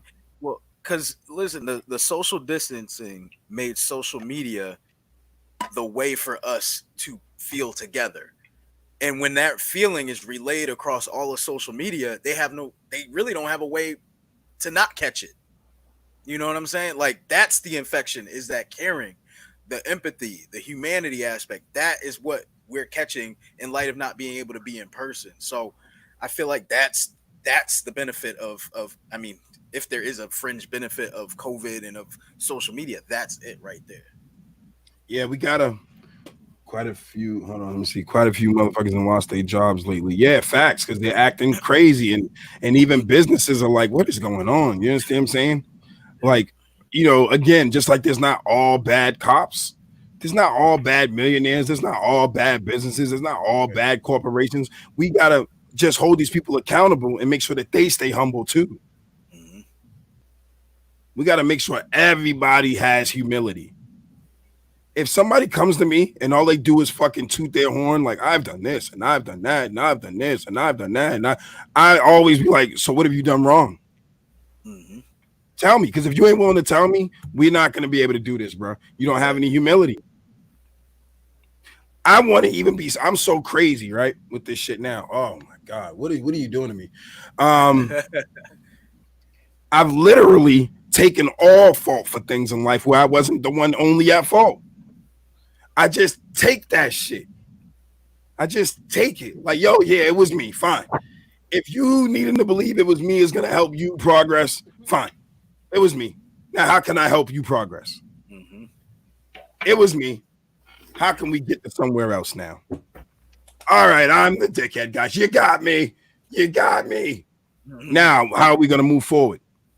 Because even if it's me or you, where are we moving forward? Right. So I'll take it. I'll take it. I don't care. I promise y'all, like, I got no ego in this shit no more. I really don't. Like, it's gone. It's gone. The passion is, I don't know what the hell's going on to me. I promise y'all, like, it sounds crazy, but I really don't know what's going on. The universe has got the wheel. Because trust me, I'm sitting here right now talking to y'all, and a part of me is like, man, fuck all this shit. But that's not what comes out. The universe is like, nah, bro, pause. Let's work on this. So it's a we movement, man. Gotta be. It's a we movement, man. We are in this together. We need to express that and make sure that that's always understood. We need to appreciate our allies, because during a pandemic, who would have thought the pandemic would be the one to actually start waking us the fuck up? I'm not gonna lie though. Me and Tyson kind of called it earlier on though, but I'm just saying we was talking about it like, yo, what do we think's gonna be the catalyst that's gonna cause people to move in the right direction? I thought people getting sick was gonna be enough, but then people were still separated into their economic bubbles and all of that good shit. But this moment with people being at home and having to sit down on your couch, because what happens too is a lot with a lot of our allies is you can't be so ignorant to not understand people leading their own lives, be so busy that sometimes people don't have time to stop for the topics. This is the first time in my lifetime and in a lot of people's around me where the whole world was paused and got to watch this. And really, literally 99%, because it's really just 1% of people online being dickheads still. 99% were like, I've heard when I hear white people like, usually I'm like the cops, but I'm like, nah. I'm hearing white people like, well, why are black people being the ones that have to hold them accountable when it's us? We got to hold ourselves accountable. I'm like, yo, this shit is different. That's straight different. This shit is different. That's a new bag. I got elders around me that's like, this is different. And this is very different. And you youngins are going to do it. And we're going to make sure that your son might not even have to deal with that situation by the time he's old enough to understand it. I don't know how I'm going to, my daughter's, she doesn't have any concept of being mulatto. You know what I'm saying? She's bright as hell, my little bright night light. But she just sees her grandparents and she sees them on both sides. And it is what it is. And when that time comes to have the conversation like David did, I'm going to explain the beauty of her mixture. You know what I'm saying? So we're all in this together, man. We just got to keep focused, man. And we cannot let this moment be trendy. Yeah. This is not an internet moment. This is a generational, societal, humanity moment. And the fact about that, like seeing. Oh, I don't know what. Damn. He's like, and the fact about that, bang, that's Facebook taking us out. See, they're coming to get us. They're coming to get us, son. If they get me, don't burn shit down, change shit. That's another thing I've been trying to tell people. I'm dead set. If they ever get me, if I turn into a target because I'm talking, because trust me, it's not the ones that are spewing hatred that they want to get rid of. They like that. They like that shit. They need that shit to stay relevant and be like, see, this is why we are the way we are. It's the ones that want to talk about peace and prosperity and moving forward as a collective. They want to target. And if they got my ass or they got one of us that's trying to be on that wave, keep the wave going until these niggas are flooded, period. I did want to bring up seeing it real time was the percentage makeup of the crowd. Like if you recall, you look out into the crowd, you're like, dang, like, what's that? Like 60, 65% white? Like out. So they're I mean, I feel like the racist side they're losing ground right now. Absolutely they are. They're losing ground. And the smart thing about this is to make sure that it continues to happen. And whatever we have to do to make sure that losing that ground on racism continues to happen, we need to make sure that we're unified on that front to make that happen. Like, keep losing. Please keep losing. Please keep looking like that's stupid. Please keep. I think we need to keep those conversations going as much as we can with people that are on those opposite sides. For us as people with color and for our allies that aren't. That is the best way to keep our numbers growing is to have those open discussions and change those perspectives. Right. And I want to say to like people who might have different outlooks, I want to say to a young white male right now who's sitting somewhere and might have not been taught the right ways or might think you've been taught the right ways and you think white is the right way. I want to invite you to this platform to not be attacked, to not be maligned, but to have a real human discussion with one another. As much as, go ahead. Yeah, I genuinely love that, just that discussion itself. I would love that, and I'm here all day for that. If you know anyone who you feel to be ignorant during these times to the racial ills that we're going through, and they're brave enough to come on the platform where we're not teaming up on you, we're going to talk. We're going to talk. I want y'all to invite them here. I want y'all to invite them here to understand that we're just going to have a discussion. That's all it's going to be. It's not going to be hate. It's not going to be malice. I will agree to disagree with you as long as you're not wanting to harm nobody. I will explain to you. I will use myself as an example of how I can see you have that mentality because I had it for the hood. And I want us to have this conversation and this dialogue because trust me, if you can convert somebody who was racist to the other, have you ever seen somebody who was racist, but then actually woke up? Oh, they go hard. They go fucking hard. Hard. In the paint. Snatch Klan hoods. What's this one? I've had a lot recently about usually being the one trying to find a reason to defend cops. I've always been very aware of the issue, but like I say, I did grow up in a military cop family, but luckily my dad is also very open and honest about the world, appreciating all the differences. Yeah, you know what I mean? And that's important because again, like a lot of our perspectives is like David was talking about, a lot of our perspectives are skewed as children. We don't understand it. It just happens.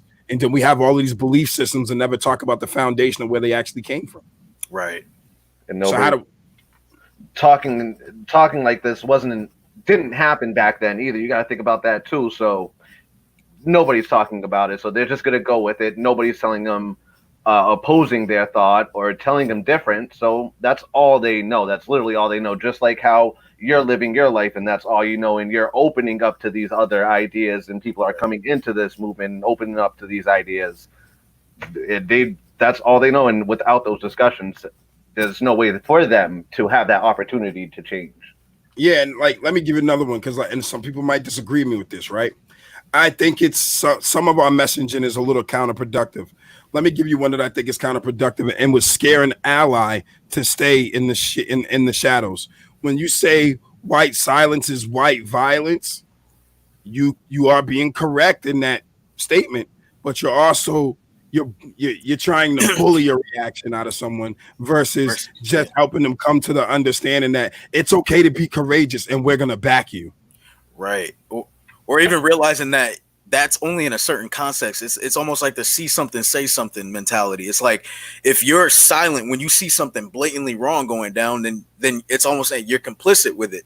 But you have to frame that the right way because not everyone's gonna take that the way that it's getting put out there. Nah, absolutely, man.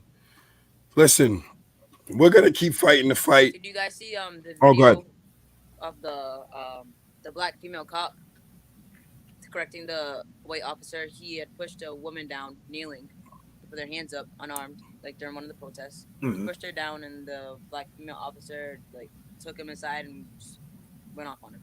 Completely. Yes, I did see that, and that's what we need.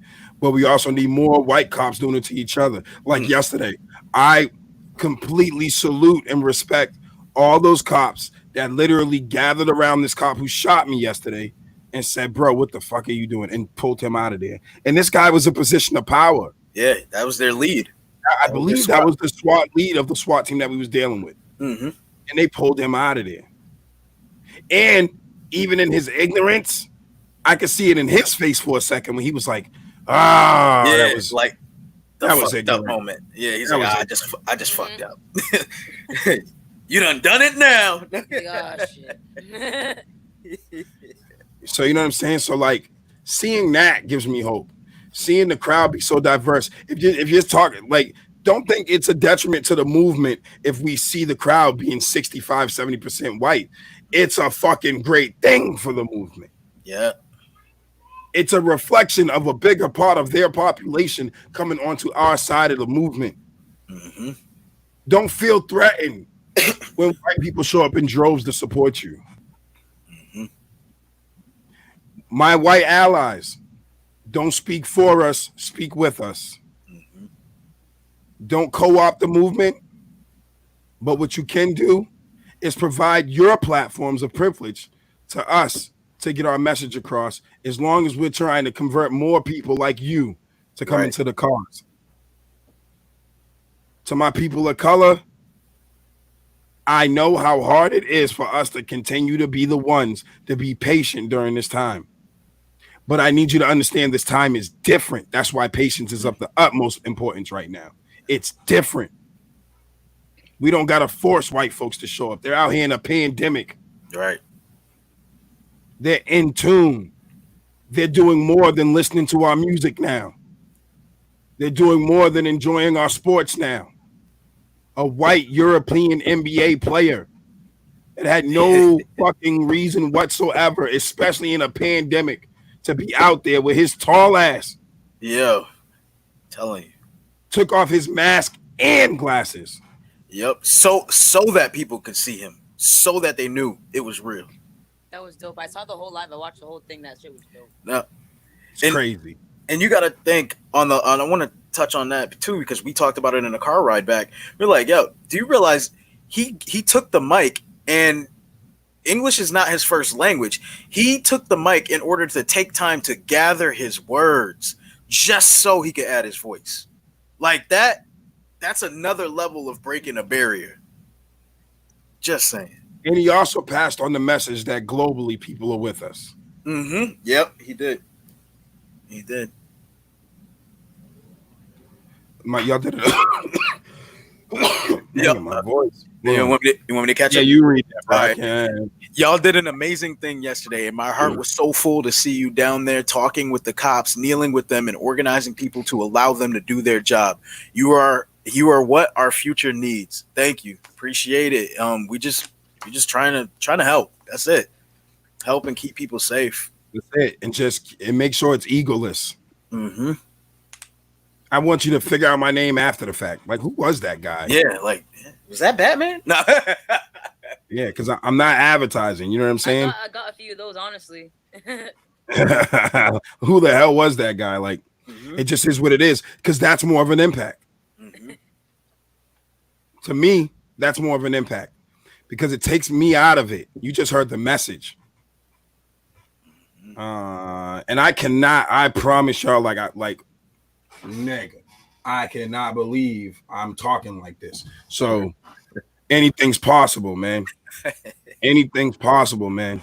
You can change. You can make a difference in your own life, man. You just got to change the perspective. Don't think your fate is sealed or your destiny is written. Your destiny's written the way you narrate it, the way you paint it. You understand what I'm saying? Don't allow other people's limitations to be your limitations. I was told I ain't never going to be shit. So now I use that I ain't shit while I'm doing shit. That's it. You feel what I'm saying? And to my positivists, at first, this is a bias. At first, I was heated at y'all because you won't take anything beyond positivism, right? Here's my thing. Do you post? We need to spread the awareness, right? But don't judge us on the front lines taking the risk because you're scared. Mm-hmm. It's okay. It's okay. Promise you, it's okay. Because I'm scared too.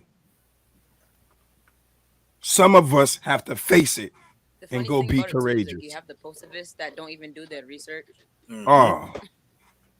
It's tough. It's tough right now to get people to actually click the link without sharing the shit. Yeah. It's tough right. That voice on 10%, bro. On God, Nick, I'm dying out here. And Nick, I want to say this. We met with some people today. I think that we have to have a sit down. Yeah. Because I think that what we were talking about earlier with New Bedford Guy versus what the lawyer was out there trying to do are two different things that I saw. Yeah. And I want us to, I'm gonna have Tyson organize a sit down. I'm gonna ask Tyson, can he organize a sit down? So we can get on the same page, because your perspective on it as somebody who is his teacher. That we'll talk about Malcolm Gracia now, just in case people understanding. Nick B used to be his teacher and mentor. So, and he had a different perspective on that young man's mental health in his history. I feel you, bro, but I think that we have to sit. I think that we might have a different perspective if we all sit down in the same room, and even if we don't, then it'd at least validate what you're feeling if we can all sit down in the room. Yeah. Because I was there today, Nick. Yeah, they're trying to radicalize the community. I was there today, Nick, and I heard. I'm gonna tell you just what I heard from firsthand experience. After we had left you, we went to the meeting, and we showed up. And again, some people are late to the party, so let's not get caught up in people being late to the party. Let's be happy that they're here now. And sometimes it just takes certain things. We don't know what the catalyst is going to be sometimes. Right. He showed up. The chief showed up. And after presenting all the evidence, I would say definitely they were going to be radicalizing if he didn't stop and say, be safe. If everybody wasn't out there talking about safety. And if we want our voices to be true and valid in the best sense possible, we all have to come together at a table. You know what I'm saying? Mm-hmm. Because in some ways, it can feel like people are cashing in, but how do we know if we're saying this from a distance and we're only talking to the people that necessarily agree with our narrative versus actually meeting up with the people who we have different narrative with? So, that was like I was responded someone today. I hit Tyson up first to make sure I had it straight. There you go. What happened with the New Bedford guide and the lawyer? I will explain in a second. The damage was done on the internet, and yes and no, because we have to. If you're caught up into that, there's a real world going on out here. You know what I'm saying? So like the internet world, I give no valid points to, but it is affecting the mental health. Totally agree with you. And again, that's why I want us to come to the table. So at least if we're face to, because people are different face to face. You know that. They different face to face, Nick. Hold on. I was wondering the same thing that was supposed to be on the 16th. What happened was COVID happens. And then that changed the guidelines where you couldn't gather a certain amount of people. That delayed the process. They were going to do a big drawn out thing at UMass Dartmouth, a whole mock trial. And today they just decided to guerrilla warfare it because that young kid, Christian, who was putting together the marches, decided that he reached out and contacted them and tried to put it together. So that was actually a youth-led initiative today. And he was invited out there to have the conversation. They just aren't really good at radicalizing like they are. And that's cool. Again, Nick, I want us to all to come to the table. I know Eric from Close Up. Listen, don't get me started on Eric. Another one today I saw him. And this is another person who tries to act like I'm a person of color that sold out because I got married to a melanated woman, mind you. Because I'm out here preaching home ownership because we got a home. I'm not just saying like, I got my house. Right. No, I'm promoting you to own some shit because it changed my perspective. That's how you take back value. That's how you gain value. More years than y'all. For sure. I'm not talking about Eric. I am not talking about Eric. But I can tell you that sometimes there's a difference when you're outside. COVID is a bullshit excuse. Again, we can do all of this online, but you're actually not going to be helping the situation if we don't come to the we could have a public forum where we come to the gender balance is Malcolm for her degree. See, that's some strong statements, bro. We got to sit down and do this together. You know what I'm saying? We got to sit down and do this together because otherwise it just optically it doesn't. I've known Jen a long time and I don't want to defend anybody because I don't know 100%, but I can say that after I seen what I seen today, I see 360. I'm not backing down. But see, not backing down means you don't find middle ground sometimes. Eric and them, the only ones pushing it.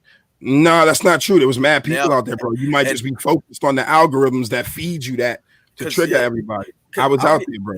Yeah, and honestly, Eric wasn't even like a non-factor. He was documenting. Especially when he saw us. She stopped responding because she knew the attorney was playing her. Again, I want us all to come. Let's do this on a public platform. I'm inviting everybody. We can all set it up. Everybody can come on the Dinner Club podcast and we can get down to the facts so that you can actually address these people. Because I'm not saying that you're wrong. But based on the conflicting information that's going on, how can you not expect the general public to be torn? They're going to be torn. Right. I want to add something into it real quick. I would like something like that, knowing being as an outside party, because I don't know much. I want to know more information about this. Like I've seen people posting about it, and I've already started like just telling them like, hey, look, don't even say anything until you know information. I can't go any further until I know information myself. But it is something that would be great to put on the platform because there will be people out there that, like me, I know there's more people like me that will be willing to stand out there and with that information and go out there and inform these people right when they're trying to say that bullshit out there. Because I'm seeing that bullshit. And I'll tell you, I'm one, I will go and inform anybody. I'll call it out. It doesn't matter. But we do need that information out there accessible on a public platform so we can have everybody to have that. Hey, I can only make the suggestion. I can't force Nick to come on. I mean, he can message all day. I'm going to share his responses, even if I'm impartial to the situation right now. I'm trying to be focused on the progress. So again, I'll post his post and let him talk about it and let him have his way of talking about it. But it's not going to be effective until people can see your face. You know what I'm saying? Like, it's out here. I said it standard times. I'll say it a million times. Nah, I feel you, bro. I feel you. But that doesn't always mean that everything that we all feel is right. I feel a lot of things. I'm not always right. I'm not, and again, I'm not prefacing that you're wrong. I'm saying that the easiest way usually to nip shit in the bud is to bring it together. If this is the perfect time, this is the perfect time to bring things together on a public platform and just put it all out there. Make these people have to answer for it. It's being effective. They know my face. But sometimes you need a voice attached to that face. If I went out to the protest yesterday and didn't say anything, I was not effective to the people that weren't being affected. So, I get that people know you, but we got to remove our egos from it and understand this ain't about you, me, or anything. It's about the youth and moving them forward in the pendulum. So I get that. This is the perfect time, and that's why I'm here. Cool. I want you to come. Bro, I've already said it like several times, bro. Like, come on the show. We can organize it this week, bro. You know what I'm saying? And then it can be organized. It can be organized. Yeah. Like, there's nothing but time and opportunity now. Yeah. There's nothing but time and opportunity now. Because I want to, as an outside, again, like David said, I want to know. Because the evidence I saw today, you understand what I'm saying? So I want to know. You know what I'm saying? It's easy to make statements, but can we do it when we're all in each other's faces? Yeah. With the public watching so they can chime in. This is the perfect platform for this shit. We have no allegiances. I'm not from here. I'm not invested in any of it other than making sure the youth is good. So this is the perfect platform. I got respect for Jen and you. You feel what I'm saying? So this is the perfect platform. To do it. So I hope that you change your mind. And, like I said, Tyson, I think that you should get on that immediately after this. Yeah. Reach out to Jen, reach out to Nick, because if people do scurry and run, that's cool. That's one thing. But this is a chance for the adults to actually show some leadership. You know what I'm saying? Yeah. Because let's resolve this. Let's resolve this issue, this story, heal, move forward, and be better. Yeah, because I don't want to. I can't pick a side on this shit right now. I don't know enough. I would be ignorant to act like I do. I moved here in 2012 when it happened. I believe in Nick as a person. You know what I'm saying? I think he's a good person. He means well, absolutely 100%. I also believe the same about Jen. I don't think the same way about Eric as I do Jen. I've worked side by side with Jen. I've seen her level of commitment to some things, but I do believe that in a lot of ways, a lot of people's egos get in the way. So I definitely want everybody to come together. Like, why not? Why not? You know what I mean? So I think it would be important if we all come together. I'll put these up. Let me see. He said, I haven't been asked to appear with Jen, so I wouldn't be changing my mind. And also, ego isn't my issue. I mean, to each their own. That's an opinion. I know for a fact it gets in the way of a lot of shit. So, and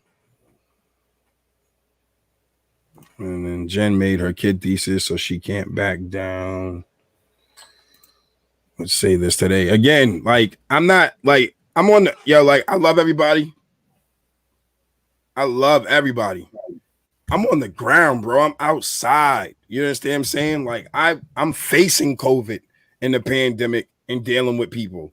You know what I'm saying? So, like, I can't do this behind the screen stuff, man. That's just not helping anything. It's really not. Like, we have to come together on a platform. It don't gotta be the dinner club. How about that?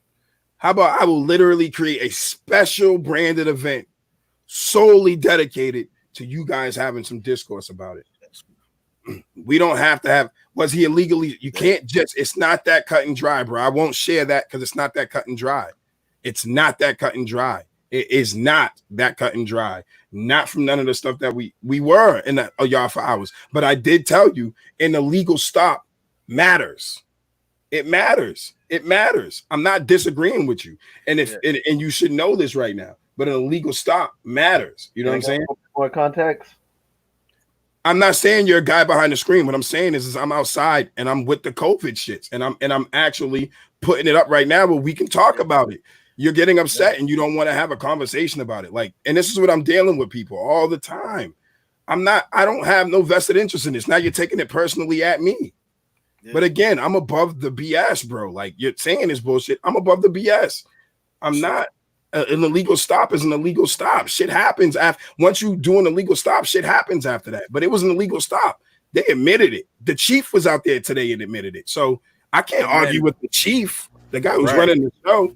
And then even how it all transpired, and the chief was right there. So, you know, I think it's definitely going to be a good experience to sit down and actually speak to the other side. Because like you said, you haven't had the opportunity to do so. So let's make it.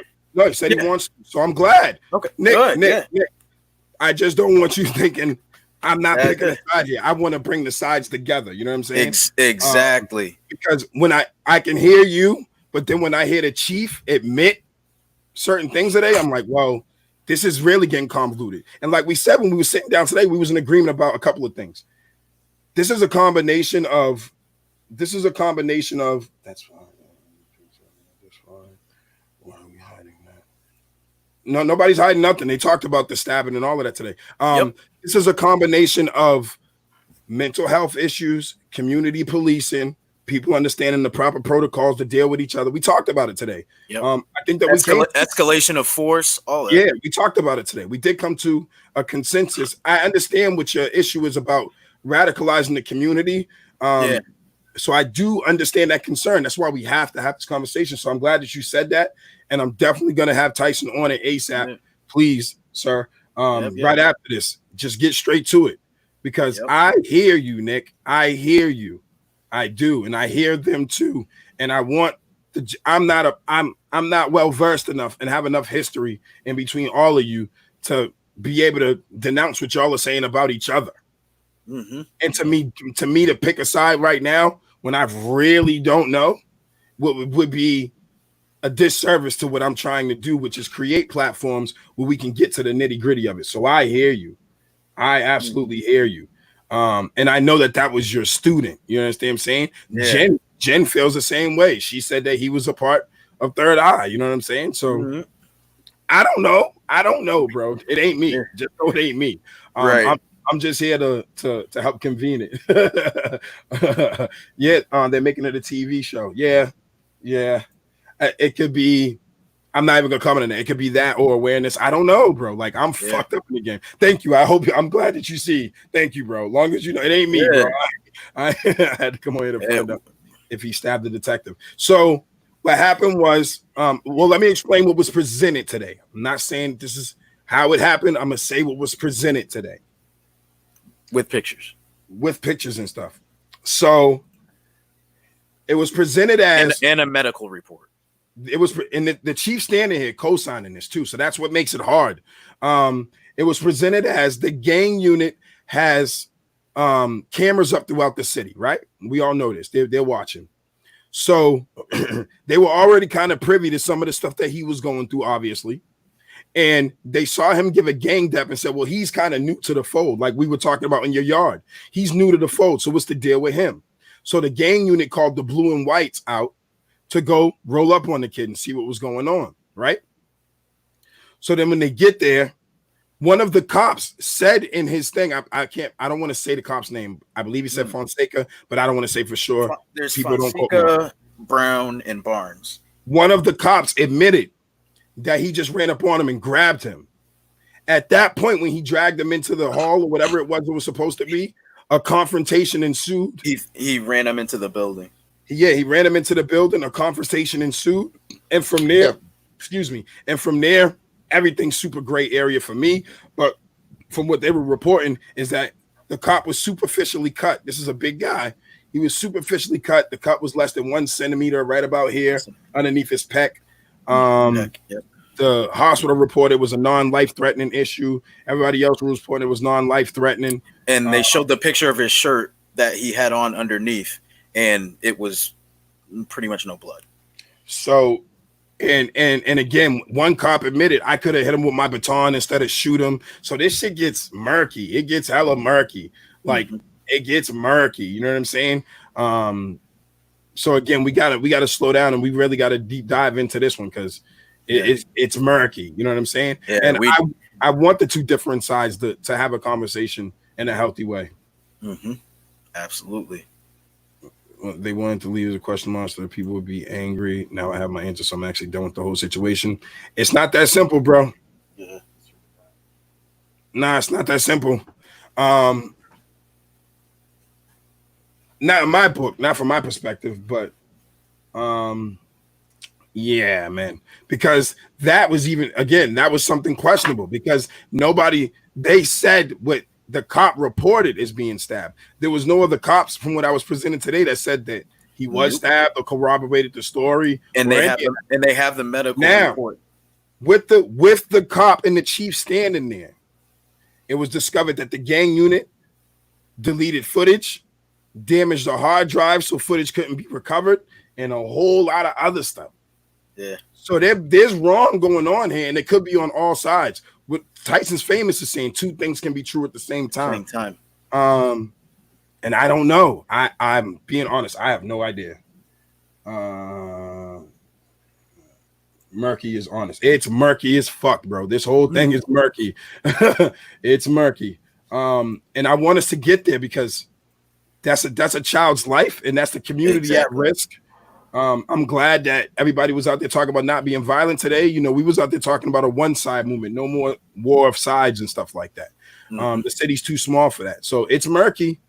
And we got to still figure it out. You know, the lawyer and Jen and them feel like they're doing the right thing. And I understand that you feel like there you go. Yeah. You know what I mean? So I think this might actually be a case of two things being true. You know what I'm saying? Absolutely. And we'll find out. You know, we'll work together to find out because now I'm vested in this. I was vested in it before. But listening to you, respecting what you have to say as somebody who's in his life as well, listening to the presentation today with the combination of the chief being out there, not denying nothing and actually commending these kids for being out there. Yeah.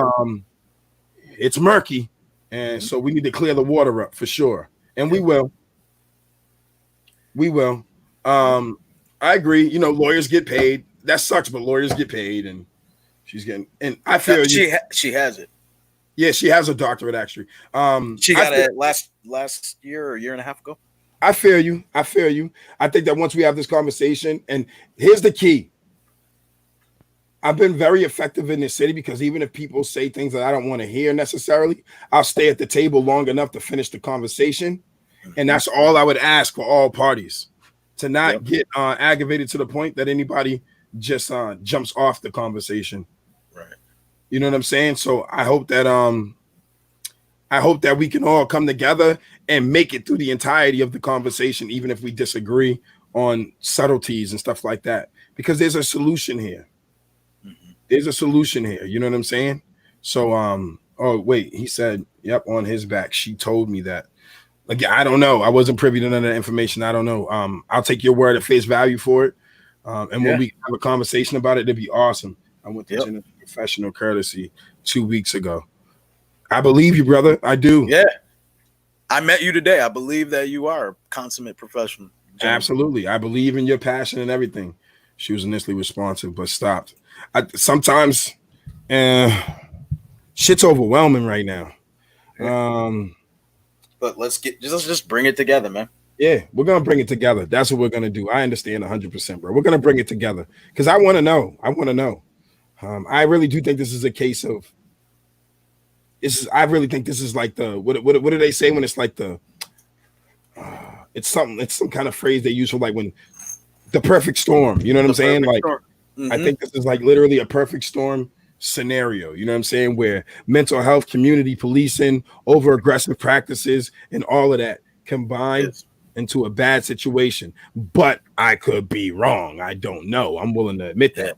And we'll see. Yep, like you said, bro, we shall see. So, so I appreciate everyone so much for being a part of this. I appreciate everyone so much for tuning in. I want to tell people stay vigilant, stay aware, stay safe, be smart. Let's strategize. If we're gonna make moves, look. And my man said, if anybody has any questions, inbox him with any questions, and his phone number's never changed. So, you know, that's an open invite to the community to reach out to him and get his perspective on it as well. And we'll figure it out. You know what I'm saying? We'll figure it out. But again, just know that I'm here to try to be a part of the solution no matter what. Right. I don't want to, because again, this is so murky. I don't know. You know what I'm saying? I believe in, it's fucked up because I believe a lot of people involved are great. I know the shitty ones for sure. You know what I'm saying? The ones that right. keep on. But there's a couple of them I'm not sure about. I mean, I could be getting played. I usually got a good radar on this shit. But we'll see. Like you said, we will see. So it's been another great episode, man. I want to say thank you to Chan and Shania for tuning in. Yes, I want to say thank you for David being here. Being here. We're gonna try to keep this conversation going. As you see, we didn't do topics today because this is the topic, humanity. And we're gonna keep this going for a little bit across all the shows.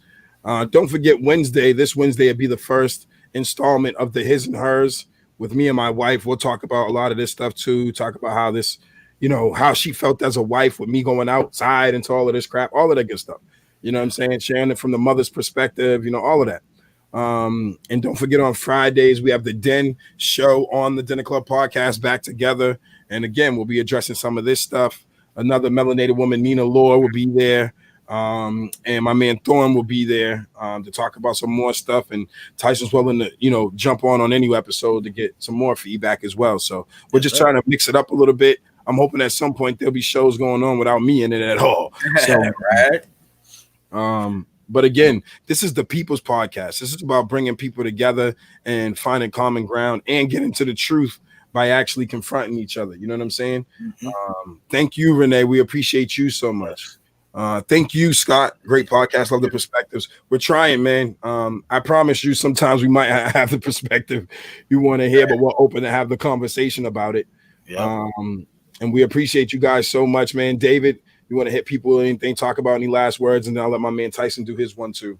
My only thing is, as always, I love you all out there. Thank you for having this platform out here. And the other last thing is just a suggestion. Watch a James Baldwin debate or conversation.